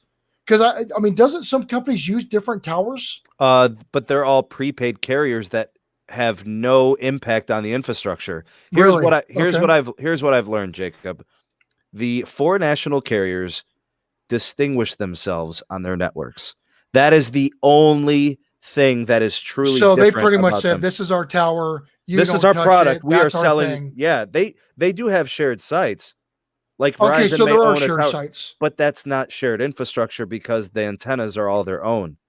All the transceivers and the transmitters are all their own. Okay, so they may pay rent on a site that's shared. They're like, okay, yeah, you could pay us rent for this tower site, but we're not still not using our technology. We're not gonna let you access. Right. In China, wow, the networks all work together because it's China. Here, every carrier distinguishes themselves by their network. So AT&T, we got the best LTE. It's the fastest. It's the biggest network. Verizon, no, we got the biggest network. Check the footprint. Look at the maps. Sprint, okay, yeah, we're within 1%. Yeah, okay. And then we're going to charge you a lot less. You see how like they have to market themselves in a certain way. Agreed. And again, Sprint, that was Sprint's kind of thing. Yeah. Is that, yeah, we're cheaper. We're a little bit less. We're almost as good as everybody else, but they're still not anywhere near as good as they say they were, really. I mean, Sprint's trash. Mm-hmm. That's the coverage. Yeah. And I know that because my father, he had a construction company and all of their devices were Sprint. And they could never. The only thing that Sprint did have is they had that chirp thing where you can use them as walkie-talkies on the job site. Nice. That was the only time that service worked for a lot of those guys. Honestly. Sure, I remember that the walkie-talkie was the push to talk, and they had like the yellow Nextel phones, right? Yep, absolutely. And you would get instantaneous connection. You don't have to wait for a call to connect. The signal didn't have to be strong because it was running like a CB radio. Yeah, right? It was. So it was like shortwave almost. Yeah, that's exactly what it was. It was these really shortwave frequencies that were transmitting nationwide, super, super fast and instantaneously, really. And they were reliable. It always worked. As long as somebody had their device on, you were getting through. It was awesome. And then gone are those glory days. It seems like every business decision they made fell apart. It's sad. Think about Radio Shack. Remember Radio Shack? Oh yeah, hell yeah, I remember Radio Shack. Do you remember Virgin Mobile? They just went under. I actually did not know Virgin Mobile went under. I know they were struggling, but I didn't know they've actually declared they're done. No, they're migrating all those customers over to Boost. So Sprint owns Boost and Virgin. They're just gonna. Was there an agreement to migrate over, or is it this is our only? Because again, I mean, a company could just say we're done, and everybody's screwed, and they have to go buy their own stuff. So I mean, was that at least there an agreement on the migration? So at least they get something coming out of it with their customer base. They just made a public statement just saying that customers will be migrated over to Boost, and they will be given similar plans or better plans. Okay, so at least there's a little bit of an agreement. So they just they just weren't done. No, like your line just didn't just disappear. Like, okay, where'd my number go? Because again, I mean, they could do that if they really wanted to too. I mean, so they got some kind of benefit out of it, and that's a leveraging thing. It's like, you know what, if you're not gonna compensate it for our customer base that we built over these years, well then screw you. We'll just, because companies will do that. Companies will just drop you and be done. They did that again with the big recession. I mean, trucking companies went under. People were stranded all over the country. Their fuel cards were cut off. Everything was cut off. They were done. I mean, you remember all the reports of the thousands and thousands truck drivers that were stranded. I mean, they were done. These companies just said, screw you. So at least they did that. And that was a bargaining. I'm sure they got, pennies on the dollar for their customers, but at least they were able to get something out of it. But, Virgin and this isn't the first failure of a Virgin venture. Just like, for example, this is Virgin Mobile USA. So it's an international company. Agreed. Yeah. But again, it still has its parent company. You take a look at Trump as well, regardless of what you think about this guy's had many failed ventures. I mean, he still has an astronomical success rate, but there are several ventures that were backed by unlimited capital that failed for him. Yeah, sure. It's just business. I mean, matter of fact, my first two companies failed, to be quite honest with you. My first companies went under, cost me a lot of money. And then my third time that I tried, I actually I leveraged $84,000 from my very first home. And if it didn't work out, I would have lost my house. And I was married to my ex-wife at the time. And so that was like hey, this either's got to go or I'm going to become homeless. And it worked. And I started building my empire from there. But yeah, I mean, I get it. I mean, I get failing business, and it happens sometimes, Sure. So I don't know how is Virgin doing as an actual company? Are they still doing pretty decent? I know they've been kind of all over the place lately. I think they are. I think they're doing a little bit well. So the Virgin US, when we're talking about the carrier, is owned and operated by Sprint. So their entity, their business is tied to Sprint. It's not tied to like Virgin per se, like when we talk about Virgin, the international company. So it's not the same. It's like what's another company that's like that? Actually, so it's not a DBA. It's not a subsidy. It's an actual individual thing that was leveraging other technologies, just masking as a different name. Is that how that works? It was See, I didn't know that, so excuse my ignorance. Yeah. No. I thought it was part of Virgin. Yeah, and this is why I wanted to discuss these things to you, because I can get your perspective on it. Here's a company that was purchased by Sprint, just the mobile side here in the US. So the business is still operating, in other places. Same thing with Boost Mobile. Boost Mobile is out of Australia, but Sprint owns the USA operations. Yes, that's correct. I know Boost is Sprint, yes. Right. So, and, like the guy who started it, Peter Adderton, you really got to follow this guy on Twitter, man. He's just fantastic. Really? What's his name? We say Peter what? Peter Adderton. Right now. Yeah, Peter Adderton. He's fantastic. He wants to take over the Boost Mobile that he sold. He sold Boost Mobile USA to Sprint. Well, he sold it to, would he have sold directly to Sprint? There may have been something else in between. It might have been sold to Nextel. Surprising, he doesn't have a big social input or big social footprint on Twitter at all. Surprisingly, he's not going to say things that most people are going to like or understand. So, I'll have to take a look at him. He actually has business integrity. He actually cares about dealers and customers. He's into competition. He's into doing numbers. He's into making money, but he's not into screwing people. You know what I'm saying? That's good business. That's good. That's good business. What's wrong with having a lot of happy customers? There's not. I mean, and that's the thing. Check it out. If you're a greedy D-bag as a business owner, it's gonna bite you. Sure. It's gonna bite you, man. You can't get away with anything anymore. And not saying that you should have in the past, but take a look, for example, car sales. I owned a car lot. I was a car salesman for a few years. I worked for Ford. I worked in the finance department. I also did sales once in a while. I was a military liaison for Ford Motor Company. And so you would have these old school car salesmen that were doing the same tactics that worked 10 years for these guys in current day with today's current educated customer. And these customers wouldn't touch them with a 5-foot branding iron. These customers, they would know they were BSing them as soon as they open their mouths, because they really, and it's really disrespect to a consumer. Yes. Most of the time when a customer comes into a retail brick and mortar company, they've already done their research. Typically the customer, especially in cars. Sure. I mean, cars are normally the second highest level purchase that somebody makes besides a home. Yeah. Cars are typically one of the most significant purchases that somebody makes. So a lot of people are going to shop around, and they should. Car sales are very competitive. And typically, a car lot can typically on a new vehicle can offer you the same price across the board because you have something called invoice pricing, Yes. and then you have A, B, C, D, X plans when it comes to new vehicles. So you can see the amount of money they have on the back end for marketing, the money they have on the back end for commission to the car dealership, the amount of money they have for, say, what's called flooring costs. And so every dealership has the ability to print you out and say, this is exactly what all this costs. This is a fair profit margin on this. This is what we'd like to do. And that's why I wasn't seeing that in car dealerships I was working for. So I decided to buy my own and do my own business. And it did really, really, really well. I was the financer. I was the dealership. I had the tow service for repos because I did a lot of high risk loans. Some people don't like paying their bills. It is what it is. So I made sure I monopolized that. And it was a tow company that I owned, or I was partnered with.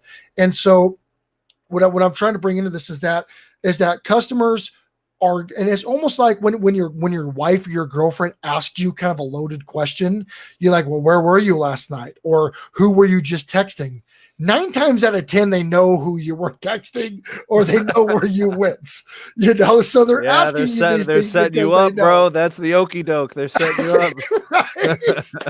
And so it pays for you to be honest and just go, yeah, this is what I was doing, or whatever. When a customer comes in on something that's as high profile as that, they've typically searched you. They know what you have, and it's what your character and your integrity is going to do to make the sale.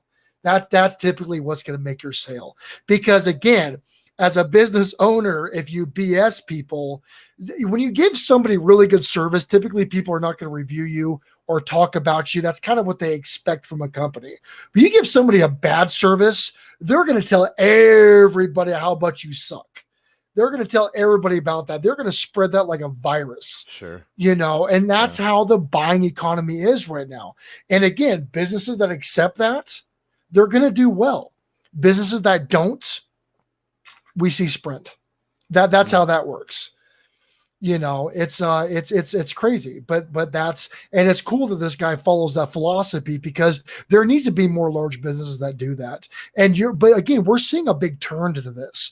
A lot of businesses are becoming more social. Yes. A lot of businesses are becoming more appealing to the millennial buyer, more transparent. I mean, you've got even some of the biggest stock brokerages in the world right now are now doing 0% or zero commission trades, because trades were a big thing that were hitting a lot of small investors. I remember when I was trading stock, especially when I was day trading, it was $12.95 a trade. A buy or a sell. And so again, day trading, when I'm making 50 to 100 transactions a day, that's a lot of damn money that I'm paying in fees. And then these stock brokers are coming out. Share Builder came out with $6.95, and then Robinhood came out. All these these $0, whichever is that. There, people or businesses are starting to realize that they can't rip people off. Right. Like they used to and get away with it. And that's the direction that companies need to take. Jacob, I want to thank you for coming on and engaging me in this conversation. It's been a very interesting conversation from the business perspective. I appreciate your insight. It's been really valuable, kind of getting your angle on it as an investor, as somebody who understands the financials, like the way these companies are trajecting and what their thought process is in terms of moving forward. I want to thank you. And again, you guys can subscribe to his channel. I'm going to go ahead and do a screen share, and we're going to take a look at it one more time because I want them to see what your channel is all about here. So just go ahead, Jacob, tell them again who you are, what your business is, and tell them about your channel. Sure. I do want to address one question in the chat real quick. And so I appreciate all the compliments. A lot of people in here have been saying this has been an awesome interview. It's been an awesome panel. Really cool to see. I do appreciate you guys' compliments. Thank you so much. So Mickey Tech Review was actually talking, and F14 Tomcat, I know that user. I've seen that user in my chats before, and other people I've networked with, talking about like the entitlement mentality with the younger generation, which yes, that does exist. But again, it's not their fault. It's also the generation above them's fault as well. So you can't blame everything on millennials. Like, yeah, there's a lot of issues, but it's a snowball effect, quite honestly. And then Mickey Tech Reviews is saying, is he talking about day trading like Bitcoin? So Bitcoin cryptocurrencies, I actually was involved with a startup project called Steam. It's the Steam blockchain. Several accounts. I built several programs, bots, stuff like that, to kind of foster the cryptocurrency industry that I was highly invested in. Day trading is not just related to crypto. Now, yes, you can day trade crypto, but I'm talking about traditional stocks, traditional stocks on NASDAQ, on the Dow, the whole 9 yards.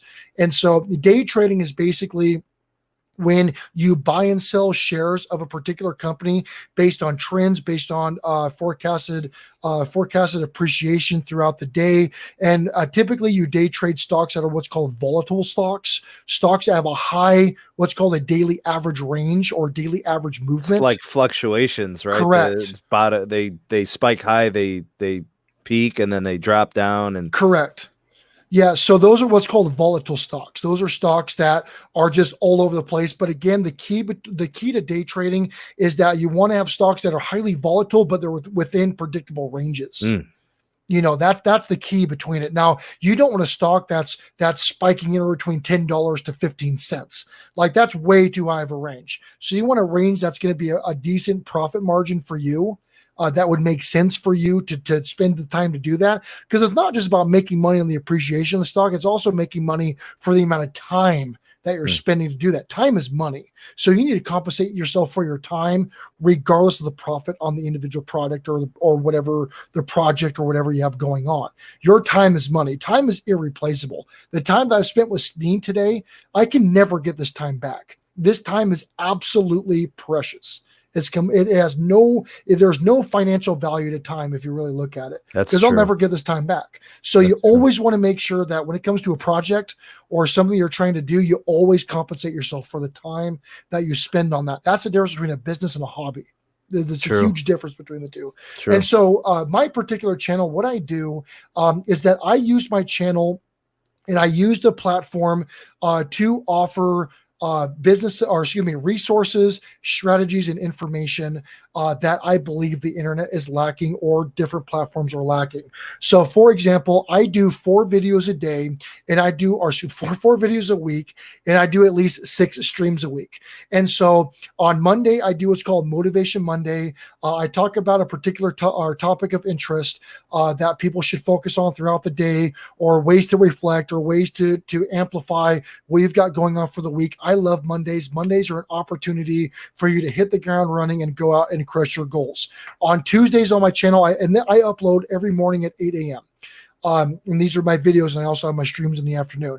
On Tuesday, I have what's called Trending Tuesday. So what I do, that's how Sneed and I connected, is that I talk about something that is trending within the business climates, the business or financial climate, what's going on either locally or globally that can affect either your business or your pockets as a consumer. And so we talk about trending topics, things that are getting a little bit of traffic or new developments or whichever, that can affect everybody at the base level. On Wednesdays, I have what's called Wealth Wednesdays. Now, Wealth Wednesdays are, I talk about subjects or strategies on how to amplify or how to increase your disposable income through different projects, either passive income, bringing in more income, or protecting your wealth when it comes to tax advantages or other programs that are out there, such as student loan forgiveness for people that qualify for stuff like that. I touch on subjects that can protect, increase, or benefit your current wealth. And then on Thursdays, I have what's called Tech Thursdays. And so Tech Thursdays, I identify softwares or programs that are built and are customized for people to improve their efficiency with either their personal lives or their business life. And I go through reviews, show what it works for, what it's good for, what it's bad for, the whole 9 yards. And then on Friday, I have a live stream at 8 a.m. Mountain Standard Time, where I do what's called Feedback Friday. And so what I do is people present their business ideas, people present their YouTube channels, Twitch channels, Facebook pages, whatever they're trying to do to build their brand, to build their business, to build their ventures, to realize their dreams, to hit their goals. What we do is we bring them on board, we showcase them, we show them up on the big screen, we allow people to talk about their product, we allow people to talk about their brand, to get more exposure, get more visibility, get more connections, because that's one of the biggest things that I see on these kind of platforms is people have a hard time connecting with good people. There's not a lot of environments to do that besides basically spam promoting all over the internet, which does work at a little bit of a percent, but not as effective as we could be doing other things. So it allows me to expose and promote your content, your channel, your brand to my community and talk about it and move forward. And then on my channel as well, on YouTube, is from 2 p.m. to 5 p.m. Mountain Standard Time. I do something called Power Networking.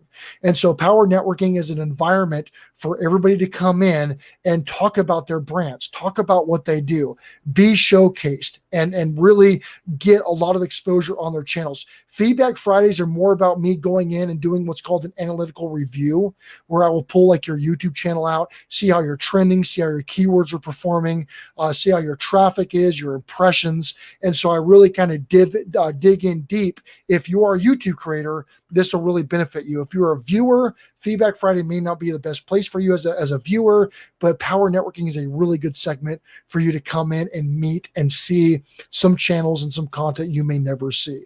So that's what I do on YouTube. I just recently got affiliated on Twitch, meaning that I have an exclusivity agreement on Twitch as well.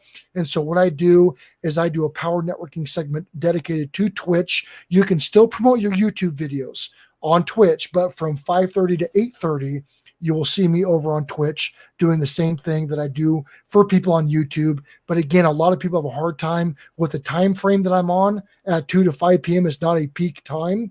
However, the reason why I stay those times on YouTube is I have some friends that have larger audiences that stream during that time.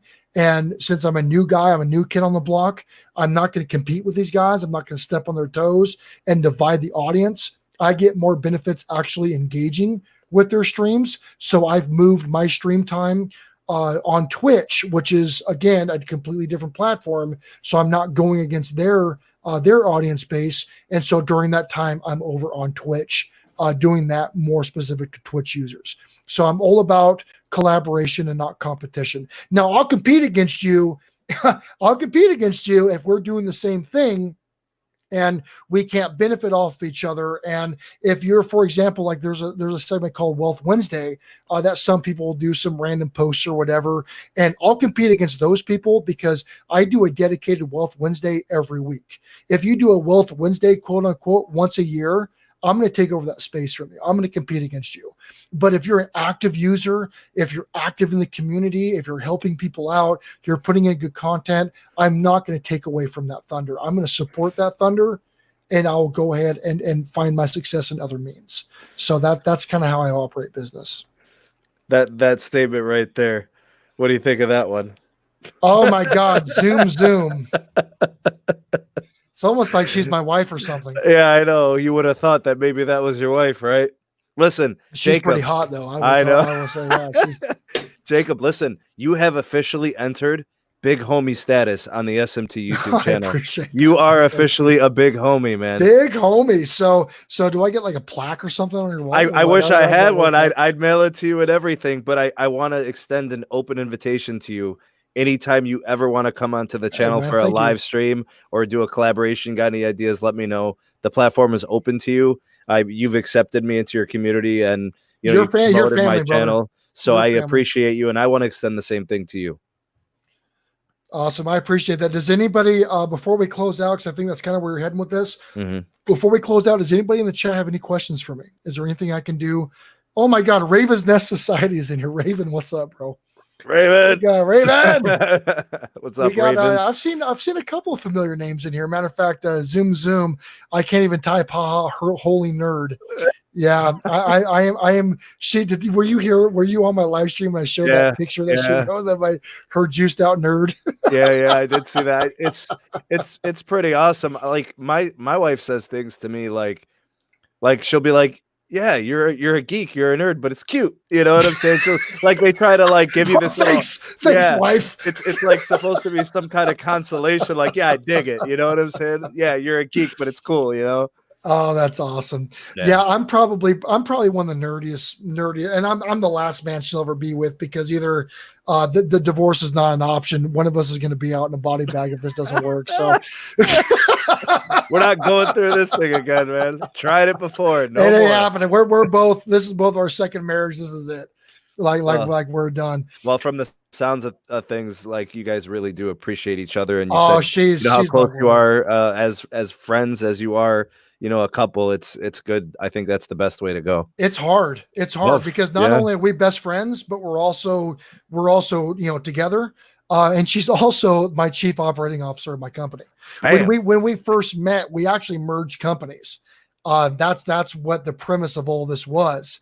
And then we spent, I think it was a week in Vegas together, and we decided to become romantically involved. But yeah, this was like a total business proposition. Because she was real estate, I was retail at the time, and she needed some help in some areas, especially financials, which I'm kind of a numbers guy. I'm kind of a data nerd. And so I'm like, cool, well, I can help you with that. I've been wanting to get into real estate. However, I don't have the liquid capital to go in for investment properties. She goes, oh, that's cool. I've got an investment portfolio. I've got properties already. Ooh. So I'm like, sweet, let's do this. That's kind of like T-Mobile and Sprint. It's like a match made for each other. It really was. But I can tell you what, my wife's a lot hotter than Sprint.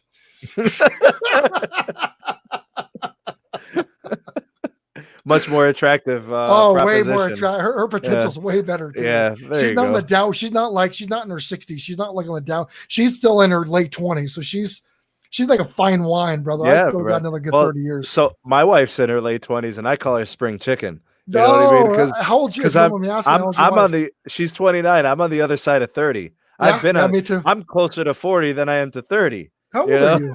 I'm 36. Okay, you're a little older than me. Yeah. I'm 36. So. A lot of people are deceived by maybe it's I don't know, maybe it's the haircut or something, but they think I'm younger than I am. It's the Drake image.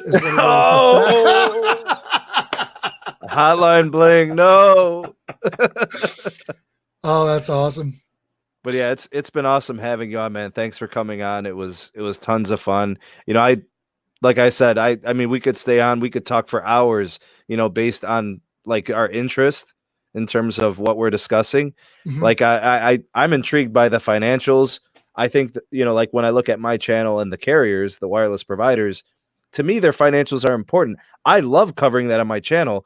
I actually don't get a lot of views on those videos. When I cover financials, I probably do 50% of my normal traffic. Really? But to me, it's important. And to understand where a network is going is to understand where the investment is put in. I just did a video on why T-Mobile and Sprint can't beat Verizon and AT&T. It did, like, of my last 10 videos, it ranks like number 6. You know, it's really about investment. It's a money video. You know what I'm saying? A lot of my traffic has to do with the T-Mobile and Sprint merger. A lot of it has to do with like my channel is not a T-Mobile channel, but I have a lot of T-Mobile fans that access my channel. Well, it's crazy because my Sprint video is actually my most successful video days and views, you know, average wise. That's been my most popular thing. And I'm not a mobile carrier channel. You know, I was more discussing, and it sucks because you saw me at that video. I was on the road. I was in a hotel room in the middle of with the baby. I'm like, this dude is my kind of dude, bro. Like I would do that too, bro. Like the business has to go down. Super unprofessional, bro.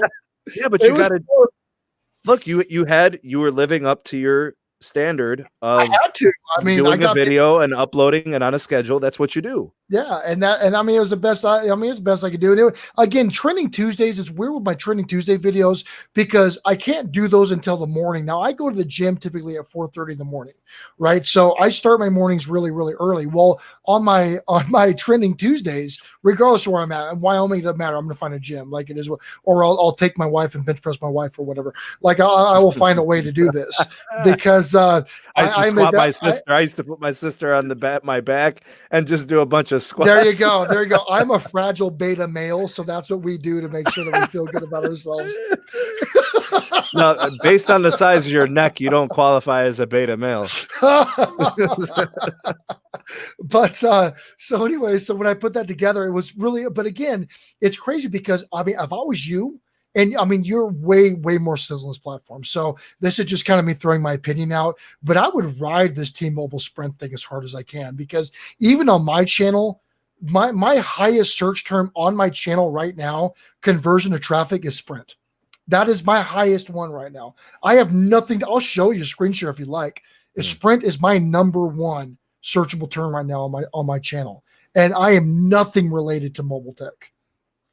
Like at all. I'm curious. I haven't looked in a while, but if I look at my analytics, I can see that.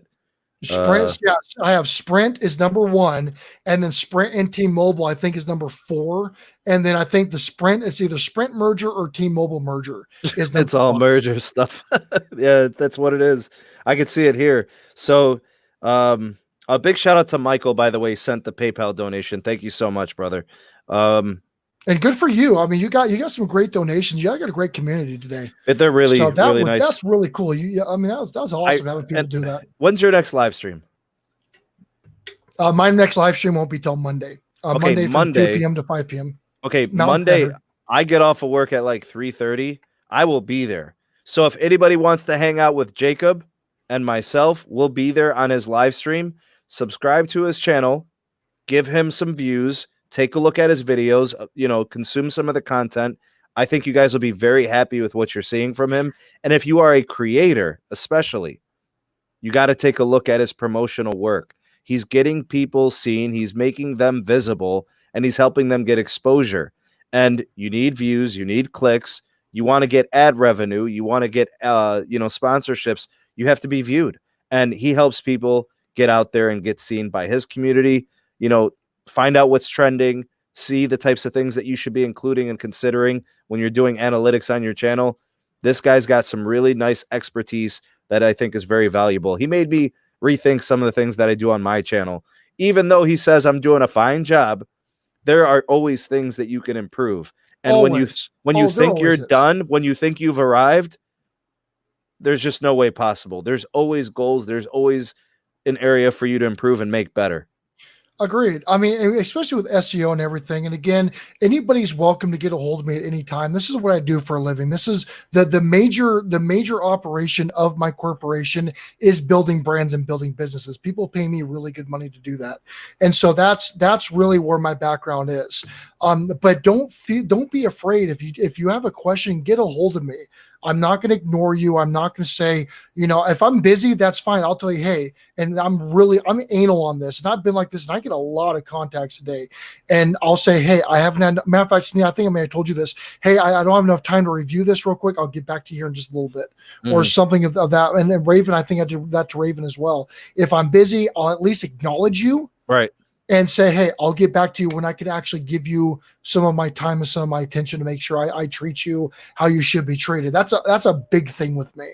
And so as a creator, now I'm not as large as Sneed is. So typically my Feedback Fridays or my Power Networking will get about 170 to about 250 views a stream. That's not a huge amount at all. But it's still the whole thing is that you want to network with other active creators, not creators that are just trying to get subs and leave. I mean, when you network, even if it's only another 5 other creators, if there are people that are always watching your stuff, they're always commenting, they're always part of your stream, they're donating to you. All of that. One of those people will out earn 100 subscribers that don't watch your stuff, 1,000 subscribers that don't watch your stuff. You get nothing from those people. So again, and I'm very proud of this. I make more money as a small creator through donations, through affiliate sales, the whole 9 yards, than what ad revenue pays for channels that get 1,000 or 2,000 or even 3,000 views a day right now. My channel makes, because again, even at an average $5-10 CPM, $10 CPM is huge. You're only going to get paid $10 per 1,000 views. So again, 3,000 views on a $10 CPM. This is without taking Google's revenue share into account. That's only $30. I'll make more than $30 in the live stream. You made way more than that this live stream. So that makes you more money than over 3,000 views that are monetized. So that's a big deal. Yeah, and I would. So our community will do that for you. I will confirm all of that is 100% accurate. I would love to live stream more based on the interaction and the support I get from my community.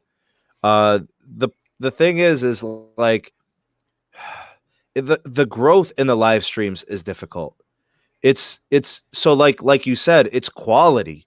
You're getting quality growth. It's small growth, like numbers wise, like subscribers. Like it's not, live streaming doesn't get you a lot of subscribers, but the quality of the subscriber is premium. Oh, absolutely. Like it's night and day different. Like if, like say somebody was to generate $100 in donations on a live stream, that may be what they might generate in 5 videos that week. It's very, very possible. Well, that's 5 videos that are ranging 20,000 views a piece. Probably at the average CPM. At the average CPM, you're probably right. Yeah, unless it was a high CPM, then they might be able to do it with a couple of videos. But most people aren't doing that. No, I mean, for example, I make 10 as of right now. My CPM is $10.76. I believe, or 11. It's real close. Mm-hmm. It fluctuates a little bit day to day. Every 24 hours they update the CPM, and you know that you're a monetized channel. And so again, I mean, $10 per 1,000, right? So at 10,000, that's $100, right? Mm-hmm. Right? Is my math correct? That's right. So again, for $100, that's a 10,000 view video. I don't know a lot of people that can routinely put out or get 10,000 views a week. That's a 40,000 view channel a month. A lot of people don't hit that. That's a highly viewed channel, unless my math's incorrect. No, that sounds about right. That's my entire channel has got 27,000 views right now. My entire channel, that's where I'm at. But you've already cleared $100. Right, you've already cleared monetization. You're generating ad revenue, but it's still not your moneymaker. It's not the butter on the bread. It's icing on the cake. That's all it is. Yeah, it's just a little cherry bit on top. Sure. That's all it is. Yeah, and I could tell you, like, I mean, there's nothing better than live streaming when it comes to the interaction, when it comes to the quality of viewer. Oh yeah. I don't have problems in my live streams. I get riffraff in the comments section of my videos sometimes. Like that doesn't happen. Like live streams is where it's at. I mean, like I wish, wish YouTube would help out and give a little bit more of that ad revenue to the creator, but that's really the only gripe I would have. Right. So yeah, I totally agree with everything you said. My CPM is 15. That's excellent CPM, bro. My CPM is 15. That's excellent CPM. And my watch time is, I think it's like 4.5 minutes. I don't think I've ever heard of a channel at 15. I think that you're the highest channel. It's like, I believe you. I'm not going to be like, it's like 14. I've never heard that before. No, it's like 14.98 or 14.95. No, that's 15. That's 15. I mean, I don't care about the cents. So, I mean, I don't think I've met a creator that high. I mean, a lot of people come on my streams and I'm transparent. I'll show people my analytics. I don't give a shit. I mean, I know that I was probably supposed to black out my total earnings. I think YouTube's really big on that. But I mean, a 15 CPM is the highest I've ever heard of. It's minus 1490. 15. Yeah, it's 15, dude. It actually, and by month, it varies. I like here's 13, here's 11. It's gone up every month. And so you've probably seen a trending on your view duration increase as well, is what I'm suspecting. The views are pretty steady. I like the number of views. No, view duration. It's up. Mm-hmm. Yeah, it's up. It's gone up. Typically why it does that. It's gone up from like 2 minutes, 15 seconds at the beginning of the year to like 3 minutes in the middle of the year. And, like I have made some videos that are a little bit longer, but the topic requires it. Like, you know me, I want to thoroughly investigate a topic. You should. Yeah, I'm not, as an authority, you're supposed to. Yeah, I'm not going to be bringing you guys, like, literally, I hear people discuss carriers, and I'm like, man, they don't know enough to speak to this. They're leaving so many important details out that it's almost a disservice. They're like, it's like when somebody uses a word and they use it inappropriately. It's like, that doesn't really mean that. That's how I see it sometimes. I'm like, how about the YouTube channels that you see that say how to get monetized in a month and they have 200 subscribers? Have you seen it? Yeah. How, bro? Hey, listen, you lift weights. When somebody comes up to me with a huge belly and they tell me, here's how you do it, get away from me. That's funny because you can ask my wife. I use that analogy all the damn time. I use that analogy all the time. My response is, bruh, get away. I can't take advice from a giant belly on how to get healthy or how to get fit or how to get gains, whatever you want to call it. You can't help me where I need to go. If I do what you say, I'm going to regress. There's no proof. There's no proof of concept over here. No, there's not. It's like taking financial advice from a homeless guy. It's the same philosophy. And the problem on YouTube, and that's something that's really, because again, I was a YouTube consumer for 7 years before I became a creator. I still don't consider myself a YouTuber. This is an extension of my company. This is an extension of my brand. I don't want to be a YouTuber. I make videos. I don't want to be the YouTuber though. Yeah. And I don't know. It may change in the future. The problem is that the majority of YouTube has over 2 billion active users. YouTube is a massive platform. Massive platform. You're basically marketing to a third of the world when you're on YouTube, if you play it right. But the problem is the misinformation. The problem is that you're competing against people that are giving bad information out all the time. And so that's kind of discouraging to me, because when you come on and you're trying to do the right thing, it's kind of discouraging, because you'll see people do really well on YouTube, but for example, you've got financial advisors, you've got people that are acting like they're rich, they're in rental cars, they have fake money that they're showing, and I see it a lot because I'm a business niche. So I see that a lot, because YouTube and Google is catering the recommendations to what I'm looking for. So, YouTube directs me where I want to go based on my search history and my interests and what my channel's about as well. That's how it works. But you have to wade through all that crap and a logical person will go on YouTube and see people being completely just disingenuous. It's rampant on YouTube. Sure. Yeah, it is. It really is. And so that gives a really bad name to a YouTuber. It really does. So I shy away from that. Yes, have I used a tag on social media with Twitter and promotion stuff? Yes, I've hashtag YouTuber, but I do that during like my promotion, my power networking segments or my feedback, because I'm targeting YouTubers, the people that want to be YouTubers. Again, like I said, this is a business operation for me, but it's rough. But again, like if you come out and if you have integrity, if you do the right thing, and you can back up what you say and what you claim, when you get an audience like this, I got guys that come in on my streams. I got 4 or 5 guys that come on. Matter of fact, Raven in the chat's one of them. They will be there every single live stream. They moderate for me. They never ask anything. They kick people. They drop links for me to check out channels. These guys are actually working for me for free. And so supporting you. They're contributing to your channel as a form of appreciation for what you're doing. Absolutely. And here's the thing, and this is how karma, and I'm a big believer in karma. I don't know how you are, but I'm not a religious guy, but I do believe in putting out good things and good things come back to you. I'm a big believer in that. So for Raven, for example, Raven has a Twitch channel. And so I came on, I think it was yesterday or the day before, I came in as a tier 3 subscriber.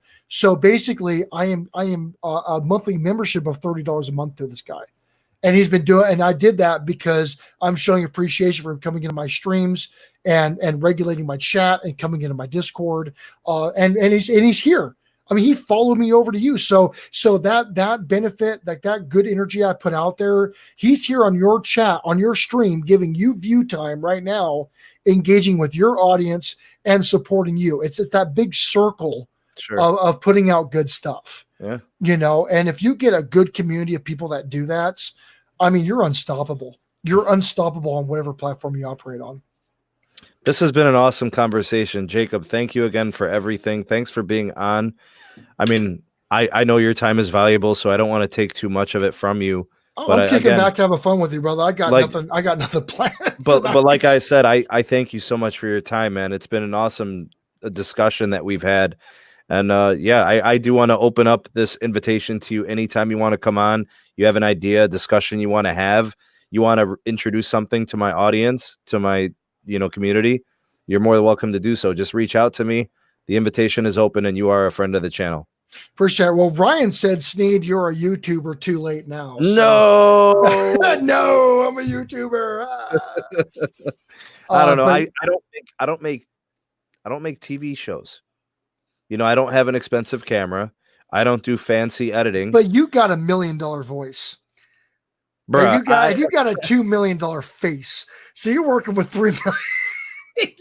How much is Drake's face worth? I mean, if I have all that, then why am I on teacher salary? Then why is that going on? Because you're a public servant. You took an oath. I did. You take an oath to serve the public. I did. I feel like I have it's a noble profession. I love what I do, but the money ain't all there, or else I wouldn't be trying to make some magic happen here on the YouTube and doing all these other things. I have like 3 jobs, brother. What? Yeah, I have this. So stripper, YouTuber, and teacher, right? Is that who told you about the chip? Well, she did. You guys were talking behind the scenes. So my dad owns a bakery and I work part-time there.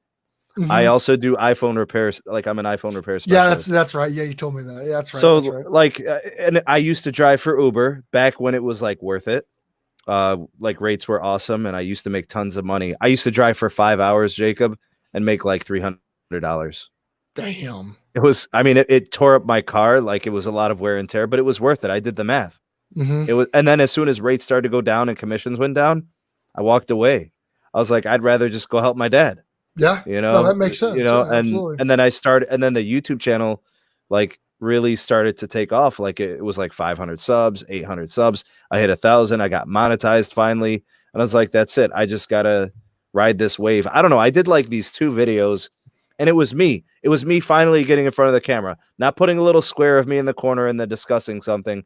I put me in front of it. I don't know. It must have been the lighting. It must have been something. All of a sudden, I had like 60,000 views on this. I mean, one video. It does help that you look like Drake. I mean, I'm just saying. I'm just saying. Wait till you. I'm gonna get you in your next live stream, bro. I'm coming for blood. You're gonna see. Bring it, baby. Bring it, baby. Let's do this. And I'm gonna zoom over there. All right? Yeah, zoom. Yeah, right behind me, saying you need to get off and have a beer with me. All right. So let's. Everybody that's on my channel, join us next time when Jacob goes live over on his channel. One more shout out to your channel and what you're doing, Jacob. I appreciate it. Do you want to set? I mean, I don't know how your audience is, and hopefully your audience enjoy this. It sounds like there's good support, but I mean, if you want to set something up. I don't know, like a weekly recap or a weekly subject or coming in and doing a collab. And I don't care whose channel it's on, honestly. I don't care. That doesn't mean anything to me. Let me know and we can get something going on. I just don't know what your schedule is or what you'd be interested in, but we can definitely talk. And I mean, if your audience is receptive to it, I mean, why not? It's pretty much any day after Yasmin goes to sleep. Yasmin just needs to go to sleep. Otherwise, she's climbing me and she's grabbing this and she's probably going to chew on the mic. She like literally is like, she'll like terrorize me while I'm trying to How old is she again? She's 3.5. That's right. 3.5. And she's too smart. She'll sneak up behind me. Like you see, it's like dark in the room right now. She'll like a ninja. She'll like climb into me. It's crazy, ninja. Bro. Like literally, Zoe's gonna be like terrorizing you while you're trying to podcast. She's already terrorizing my ass. She's 4 months old and she owns me. Yeah, it's over, bro. It's over. He said it's over, bro. Yeah, this girl, like, she will be in the worst mood ever. And the second Jake walks in, she lights up. Like, she just. Wrong. I mean, I am like everything to that child. Hey, and I don't spend very much time with her because I work all the time. Yeah, like, I do everything, and this little shit to me. It looks like you have an approval from my audience, Jacob. They love you. You're a smash. You're a hit. I appreciate that, man. I think you're gonna see some of the guys making it over and hanging out with you. I appreciate it. I mean, I do know at Maverick F-14 Tomcat, we've spoken before. So I know you did ask some questions, and so again, I don't want to step on your time, Sneed. I don't know what your schedule is right now, but he did ask some questions that I didn't address. So do you mind if I address them real quick before we end this? Yeah. Is that cool with you? Sure. Let me highlight them. Okay. So F-14 Tomcat was talking about what I felt that the best networks were when it came to mobile service, as well as asking if I'd like to see personally from the court of hearings on the merger, go or no go. I think the merger needs to happen. I think that the merger is in the best interest of not only the companies, but also the subscribers. I think that is the best course of action that happens. Now, when it comes to what the best network would be, I think Sneed would be the person to say on that. So Sneed, I mean, do you want to answer that question? The problem is me and Maverick don't agree on anything because really, yeah, like I respect his opinion. Okay. He's a smart individual, but his judgment is clouded because he hates John Leisure and T-Mobile. So just out of curiosity, and Maverick, and again, do you have time to open this discussion? Do you have time for this? Sure. Okay. Because again, this is your show, bro. I sure. do not want to take over at all. all. No, we're riding, bro. Go ahead. Okay. So Maverick, out of curiosity here. And again, I have seen this name before. I think I've seen you in some of JB stuff, or I've seen you on my channel. So I mean, again, but the person behind the screen doesn't really matter. The facts matter. So out of curiosity, you can hate a CEO, you could hate the guy, and that doesn't really change the product. And I don't want to get political, but for example, Donald Trump. Mm-hmm. Donald Trump's a very easily dislikable person. Right. Okay. Is what it is. Mm-hmm. I'm right leaning. I think Trump needs to shut his mouth a lot more than what he does. Again, just calling a spade, like you said. Mm-hmm. So you could hate him as a person. It doesn't mean that you're going to have to burn the American flag and hate everybody and hate what the United States stands for and our principles, the whole 9 yards. So you could hate the CEO of a company, which is totally fine. Yeah, his personality, his persona, the way he puts himself out there could be completely despicable. Totally fine. Totally fine. It doesn't mean the company that he's the head of, he's not the company. He's just a figurehead. You know what it is, Jacob? It's the throwing out of the baby with the bathwater. You know, like that saying right there. You know, like you're unable to discern what's really at stake here because of one little thing kind of getting in your way. The person, the figurehead of a company, my power as a CEO is actually pretty limited. A lot of people don't realize that. Again, I can be fired. From the company that I founded, that I incorporated, if my board of directors, if they have a majority vote, not only the board of directors, but also my shareholders, if they hold a majority of the stock, they can kick me out. They can kick me out of my own company like this. So again, I mean, there's a check and balances system in the government as well as in companies. If the board of directors wanted to kick the CEO out, they could. It's not a big deal. It actually happens fairly often that CEOs will be booted from their company if they're actual POSs. So again, the personality wise, you could despise the CEO of this company. It does not mean their service is either inferior or superior based on their CEO. It doesn't, none of that matters. I mean, it doesn't mean their financials are better because their CEO is more influential. Mm. You know, yes, it does help with strumming up sales. Again, executive is shaking hands, kissing babies, and trying to bring an image to a company. When it comes to the actual inner workings of a company, none of that really matters as much as you think it does, just like the government. Again, the hierarchy, or excuse me, the model of a government is very similar to the model of a company. If you really look at it, there's always checks and balances. There's always laws. There's always regulations. There's always limits of power. You know, again, a lot of people say America's a corporation. A lot of people say that, and they're very similar. You have a corporation or republic, but again, they have a similar structure. So again, you can hate this dude. You can despise this dude. You can spit on his grave. It doesn't mean that the actual operation of the company is not a favorable operation. I actually don't like John Legere.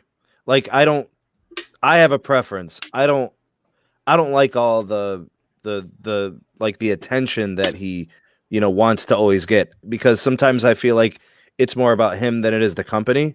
Well, it is. So to me, but he has become the company. So it's almost like one and the same now. You know, like it's kind of molded over the years. Like he made his notoriety by being abrasive, kind of being annoying. Actually, like to me, he's annoying, but he's an effective CEO. I can't discount that. He's literally taken a company that was in the doldrums of wireless, and he's made them a disruptor. I have unlimited data with Verizon because of John Legere. Like, I say that as somebody who doesn't like John Legere, but he's the only reason why credit's due. You have to. It's not. You're not accurate if you don't do it right. So I thank John. I'm actually going to do a thank you video in April. That's my next idea. I'm going to thank John. A video dedicated to him. I'm going to thank him. I'm going to thank him for Netflix on Us. I'm going to thank him for unlimited data plans. I'm going to thank him for competitive pricing. I'm going to thank him for the Disney Plus that I get for free from Verizon, because he started all of that stuff. Makes sense. He innovated the market. He himself, he kind of is in like a midlife crisis, but as a CEO is 100% effective, because while the game was stagnating, he revolutionized it from a market standpoint. And here's the thing. And again, not to get political, but why do you think Trump was elected? Regardless of what you think, Trump is a disruptor as well. Sure. You can't tell me he's not. Yeah. I mean, no. You that's cannot true. like the guy. Stir the pot. It's true. Absolutely. Yeah. Absolutely. And so he's forcing everybody to kind of be on top of their game. And that's very similar to kind of what it seems like this CEO has gone. Obviously, it's not as polarized as politics, but again, you still have your favoritism between brands of mobile carriers. But again, sometimes stagnant markets, and again, in politics, they call it the swamp, right? Which everybody's in bed with each other. Let's call it for what it is, right? But again, in mobile carriers, that's the approach that he's doing. And it's been effective. You can't say it hasn't been effective. Like you were saying, you got the additional benefits. They've come in, they've disrupted the sector. They're coming in, they're looking at this acquisition right now. And so all of this has benefited everybody and made the market more competitive, which is what it should be happening. So again, like or dislike the guy, you can't take away. I'm talking about the CEO, by the way. Like or dislike the guy, you can't take away the fact that he's done this to the market. Sure. And he has. And that's needed. Yeah. And that's what I try to do. I try to call it like it is. I don't take sides. I don't like any of the companies. Like what is there to like? They take my money. You know, what is there to like? You get what I'm saying? Like, it's not a like thing. They're not my family. There's an expectation. I'm paying them. They're not paying me. Yeah. And so they need to deliver a certain value to you, because that's what you justified your cost to get in the contract in the first place, or to purchase the service. Jacob, it's crazy. There's this group of people that exist. It's like a mentality. They defend their carriers to the death. It's like it's the Apple and Android. I don't understand. I don't get it. I'm like over here trying to present this to you. I'm trying to take you out of the cloudiness. Like, I'm trying to remove the wool. And like, people get mad at me sometimes. They're like, why are you dogging T-Mobile? Who goes up and go, hey, bro, what's up, dude? Good to meet you. By the way, who's your cell phone carrier? Who does that? Bro, like, I'm not joking. Who does that? I'm not kidding. Like, people have made enemies with me because I've said something negative about Sprint. or I've said something negative about T-Mobile. The T-Mobile ones are very dedicated, by the way. They really love John. They really love I think that's the T-Mobile. dumbest thing. Right. But they like attack me about it. I'm like, whoa, man, we're still cool, bro. Like it's just, but like, and then there's Verizon people. They, they're the same way. And some AT&T, they have this strange affinity. Like they're married to their carrier. And like, I don't know if it's even, I don't know. Did the carriers even try to brainwash them? Did they even try? Or do people just, they have to like belong to something? It's an identity thing. And this is the same thing with politics and the same thing with sports teams. It's an identity thing. Here it is. And then this is my honest thing. I'd love to do a video about this one of these days. It's an identity thing. There's a lot of people out there in life that hate their life, that hate who they are. They hate everything about themselves. And so what gets themselves up every morning is, the Packers, the Raiders, T-Mobile, Apple phones. Like that's their claim to their identity. Like how pathetic.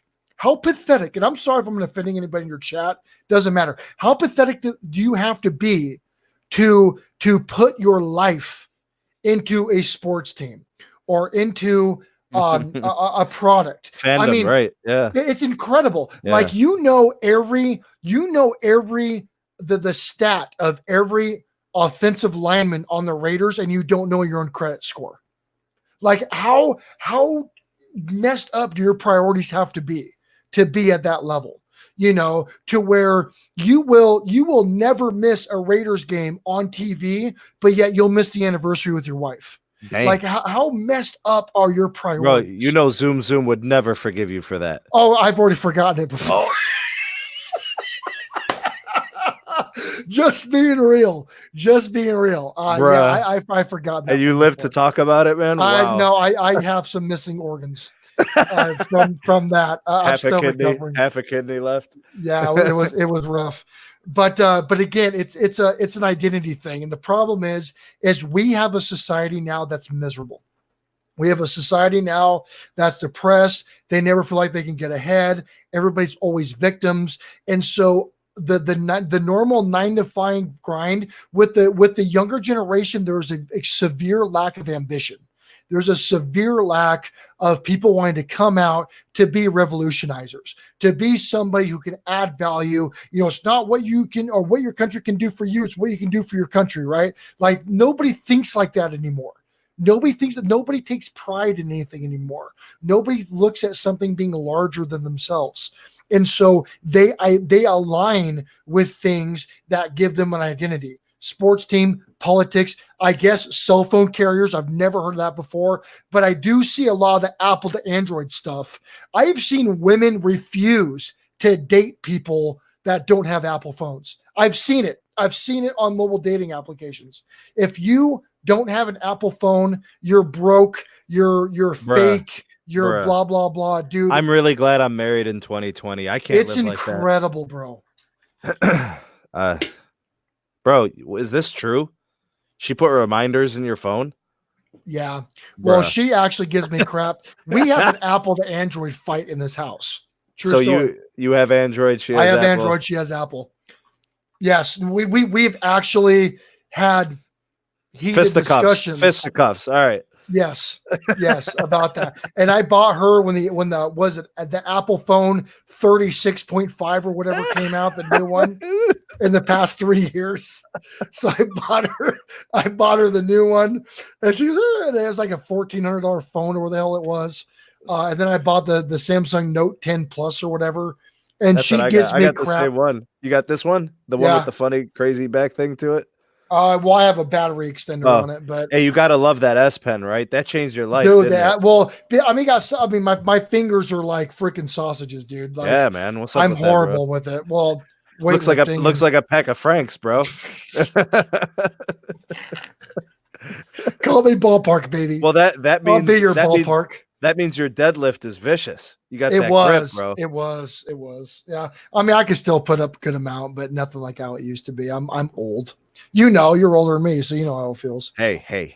I'm trying to be the next LeBron. At least your face is young, bro. So at least you got that. I don't. You know what? I'm trying to stay healthy, man. I don't know. The goal is different now. It's more maintenance. I don't want somebody to look at me and say, "Man, what happened to that guy?" Oh, you get what I'm that's saying? My biggest fear, I don't want bro. them to be like, "Man, he was the big homie. Now he's the Right? little homie." You're washed up, been. Like people remember times like they saw me on the track flipping a 350-pound tractor tire. Nice. Like I still have to be able to do that. I still got to be able to flip those tires.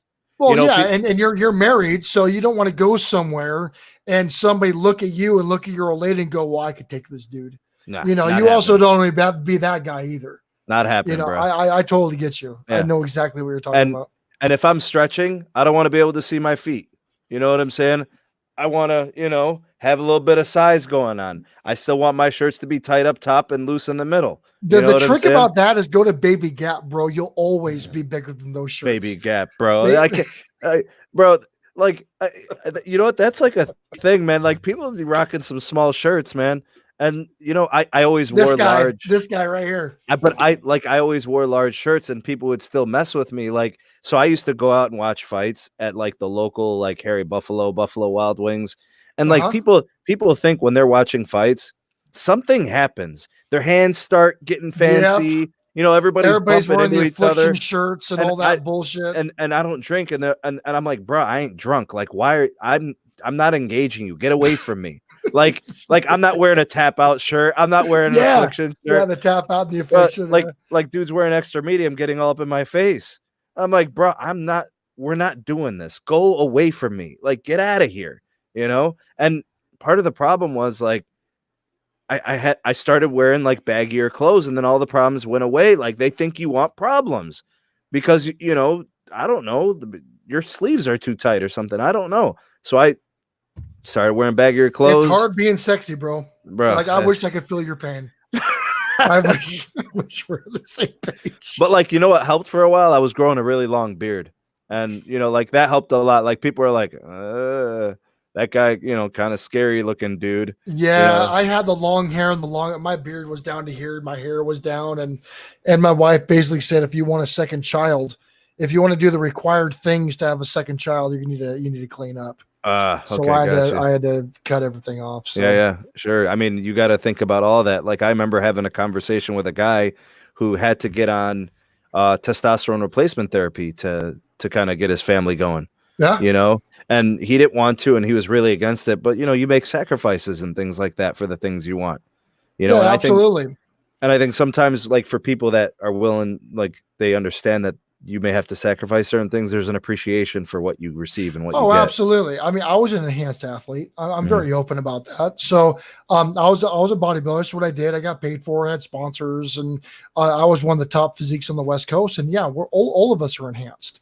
So all of us are doing a bunch of stuff. And so I wasn't fertile for a while when I retired out of bodybuilding. And the thing is that my wife has PCOS. And so her birth rate percentage was really, really low as well. She has a cystic issue on her ovaries.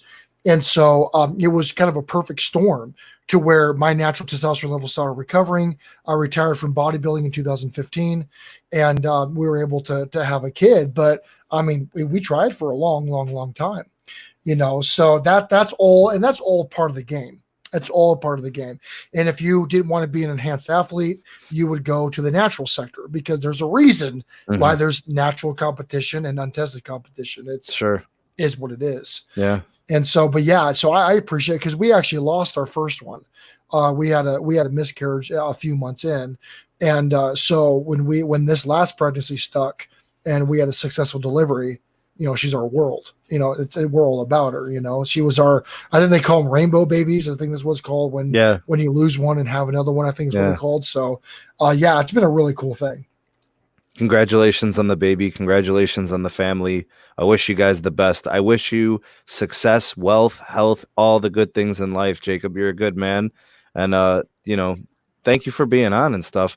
I have work in the morning. I got to get to the bakery, so I do have to cut the live stream a Go little do short. your thing, brother. But thing. we got to wrap it up, and I want to thank everybody for stopping by. Big shout out to everybody that put out a super chat donation, a PayPal donation, all of the live chat, within the conversation was awesome. I know we didn't get to much of it today, but having Jacob on, I was, obviously very engaged in the conversation, and it was awesome.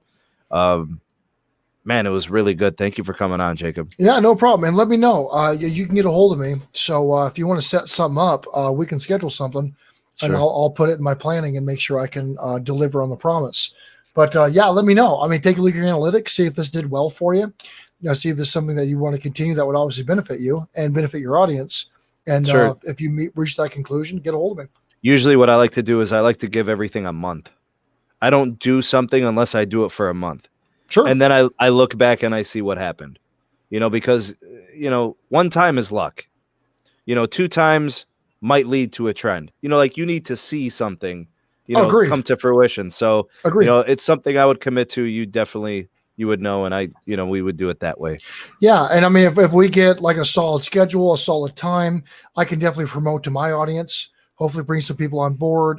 Matter of fact, Zoom and on Raven are from my community as well. I think there's a couple of people that came in that were chatting. So if you want to build this up, and obviously I got no problem doing it on your channel to bring you, because you have the bigger audience. So it's going to benefit me being here than the other way around.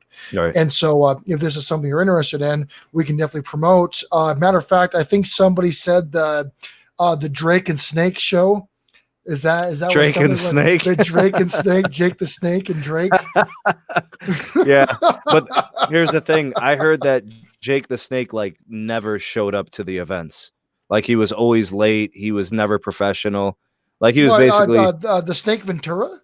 Jake, is that Jesse the Body Ventura? Oh no, they were talking about Drake being you and Snake being me.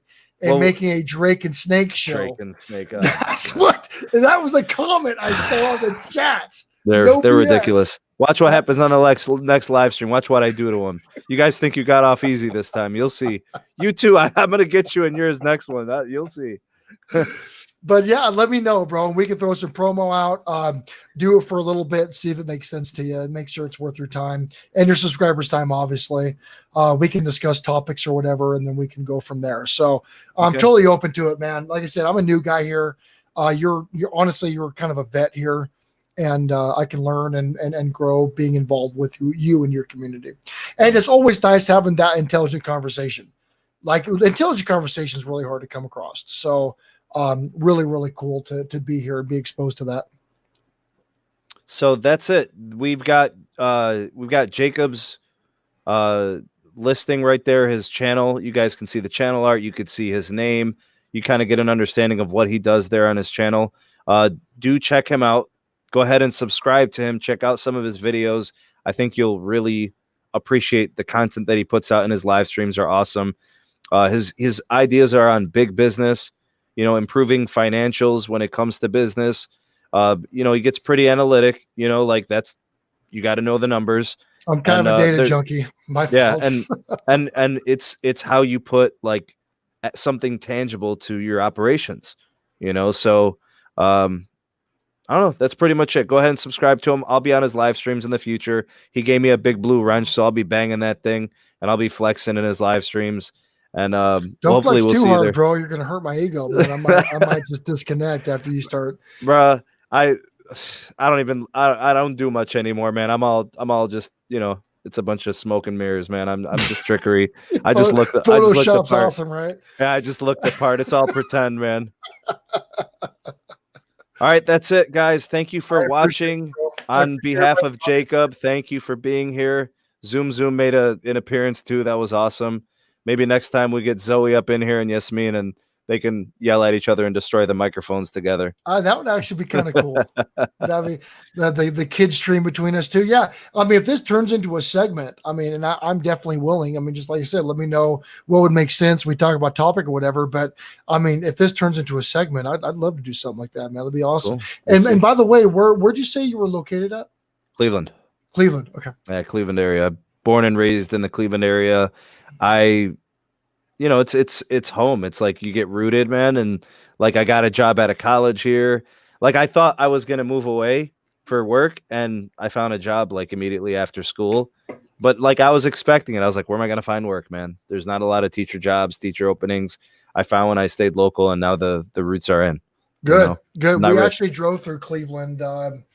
We were going to the D Live first meetup in New York, and we're going from Nebraska, central Nebraska. We actually drove through Cleveland, heading out that way. So I'd love to go back up there again. So really, yeah, that's awesome. I mean, in Cleveland, you guys are going through some economic stuff out there as well. Sure. Yeah, And it's a transition time for, you know, like what the city used to be, you know, as an old steel town. Exactly. They've transitioned to services. You know, there's more accounting firms, there's more financials here now. There's more businesses coming into the city that are transplant. They're like businesses that are expanding. Mm-hmm. You know, so and that's what it needed. You know, there was no way it was going to survive on the old rust of the old steel businesses. You know, so it took a couple of decades, but we transitioned. So what's your primary industry out there right now? Banking is pretty good here. You know, like we have like Key Bank is big. We have our skyscraper, like the biggest building in the city is the Key building. So banks, financial institutions do a lot here.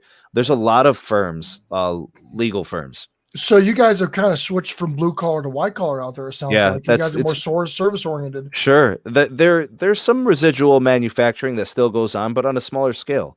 Like you still have some of the industrial parkways that are doing like bearings and some of that manufactured goods. But I mean, it's transitioned. There's all of that's being made overseas now. It's all China, you know. So it's how do you make that work here? People want $25 an hour in medical benefits. You know, well, you can't. And then also when you're taxing corporations, it doesn't make any sense for corporations to stay domestic. I mean, with the old administration, the new administration is bringing a lot of people back. Not everybody, but it has been helping quite a bit. And I mean, it's corporations, especially manufacturing, has just been absolutely strangled in the United States. Look at Detroit. I mean, you're familiar with Detroit. It's basically in your backyard out there. Right. And similar situation. Rough. Yeah, we've been able to transition a little bit better. Detroit needs a little time, I think, and it needs some work. But like I said, cities have to transition away based on what they were doing, and that's become irrelevant. You know, and they're just it's not profitable, and there's no gains in it anymore. You know, there's no future in it. So a lot of cities have already done it in the Midwest. Cleveland's on its way up, and that's good. And you could see it from the jobs that are coming in and being created. It's good. That's good. I mean, we need to take pride in every one of our states, regardless of leadership. You know, I mean, our country needs work. And so it's good to hear, because Cleveland has been referred. Cleveland and Detroit has been referred in the same sentence for quite a long time. So in my neck of the woods, West Coast and Midwest. And it sounds like I didn't know Cleveland was actually. I thought Cleveland was still kind of industrialized. I didn't know that it was more service based now. It's become that way. The last 15 years, it started its transition. Really? Like that's cool to know. Even like the educational institutions are different now. Like Cleveland State has gone from, like a commuter school to an on-campus living school, like a traditional state university. Really? So now that's bringing students to live on campus as opposed to just being for the local students. Now there are kids getting scholarships to come play soccer and baseball and wrestle, and getting scholarships and moving in from other states, which is more economic value. Sure. Because now then they get their jobs here. They stay and there's, and like I said, there's more software research and development now. You know, there's more IT now, like that. Those jobs are here. You know, they have them. And a lot of those jobs, people are getting into like culinary, industry, like working in restaurants and developing menus. And what do people want? You know, like you're going to serve companies. Companies want to know what they need to do to make money. So there needs to be consulting. There's a lot more of that now. So instead of people trying businesses and failing, they bring in a firm, do the analytics for us. We're going to pay you. You tell us what we need to do. That's good. It's good to hear, dude. Yeah. That's good to hear. That makes me, as an American, especially as a veteran, I mean, it sucks to go out and fight for a country, come back and see everybody suffering. Yeah. Everything failing in the whole 9 yards. Like, we take a lot of, especially as veterans, we take a lot of pride in the country that we're fighting for and dying for. And so I know that Ohio, Michigan, all those areas up there, North Dakota as well, even though they have that big oil boom out there, North and South Dakota. So that kind of pulled them out of the recesses of death out there, economic wise. It's really cool to hear you guys doing better out there. That makes me feel really good. Yeah, and that's something I don't hear about very much. And my big focus is being on Detroit, and Detroit that's going to be a long-term project. Sure. But here in Cleveland's doing better. That's awesome. That makes me feel good. Jacob, it was awesome having you. Thank you for being on. We'd love to have you back on soon. We'll figure something out. Sure. Either me on your channel or you on mine. It doesn't matter to me either. I think the benefit for both of us also, I'd rather bring people onto your channel to tell me if you're cool with that. Sure. You have a larger audience base. I think that we'll serve. It's not about individual interests. I think that we'll be able to serve more people. Sure. Matter of fact, I checked the stream analytics while we're doing this. We've had between 50 to 70 people here majority of the time, that's way more exposure than I'll ever get on my end. Mm-hmm. So if we want to touch more people, I think that this is the right way to do it. Okay, cool. Maybe we'll be seeing you guys together here on the stream with myself and Jacob really soon. Looking forward to future collaborations. If you could, before we go, please hit the like button. And if this is your first time here, we're glad that you made it and you were able to stop by, and we hope you enjoyed the show. Of course, if you're on the replay crew, big shout out to the replay gang. Thank you for watching this on replay. We've got links in the description box for everything. SMT Podcast, the SMT Patreon, the SNETech Twitter handle. I got all of Jacob's stuff in there as well for his YouTube channel, as well as his Twitter account. You can get a hold of him if you need to through any of those methods. Great creator, great ideas, excellent information when it comes to financials.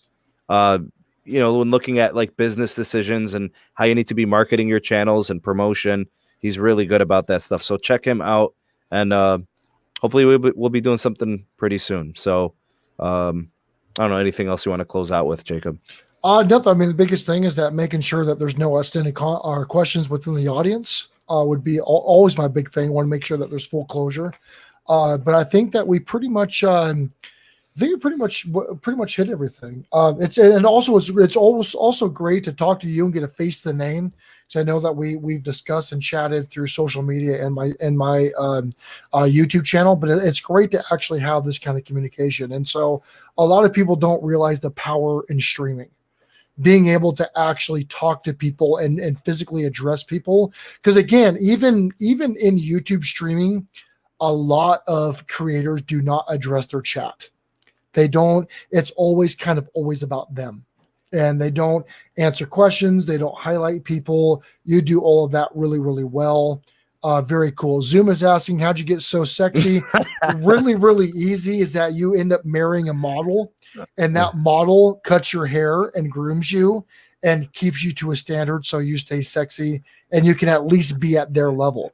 So for any man out there that wants to be sexy, get a hold of a sexy woman, and that's typically how that works. All right. On behalf of Sexy Man over here, I am the SMT. Sexy Man up here. Thank you guys for being here to watch. We appreciate it greatly. Please like this video on the way out. We hope you guys have a great rest of the evening, or whenever you're watching this, you have a great rest of the day. And we'll catch you guys on the next one. And here's what I do, Jacob. Sure. Peace.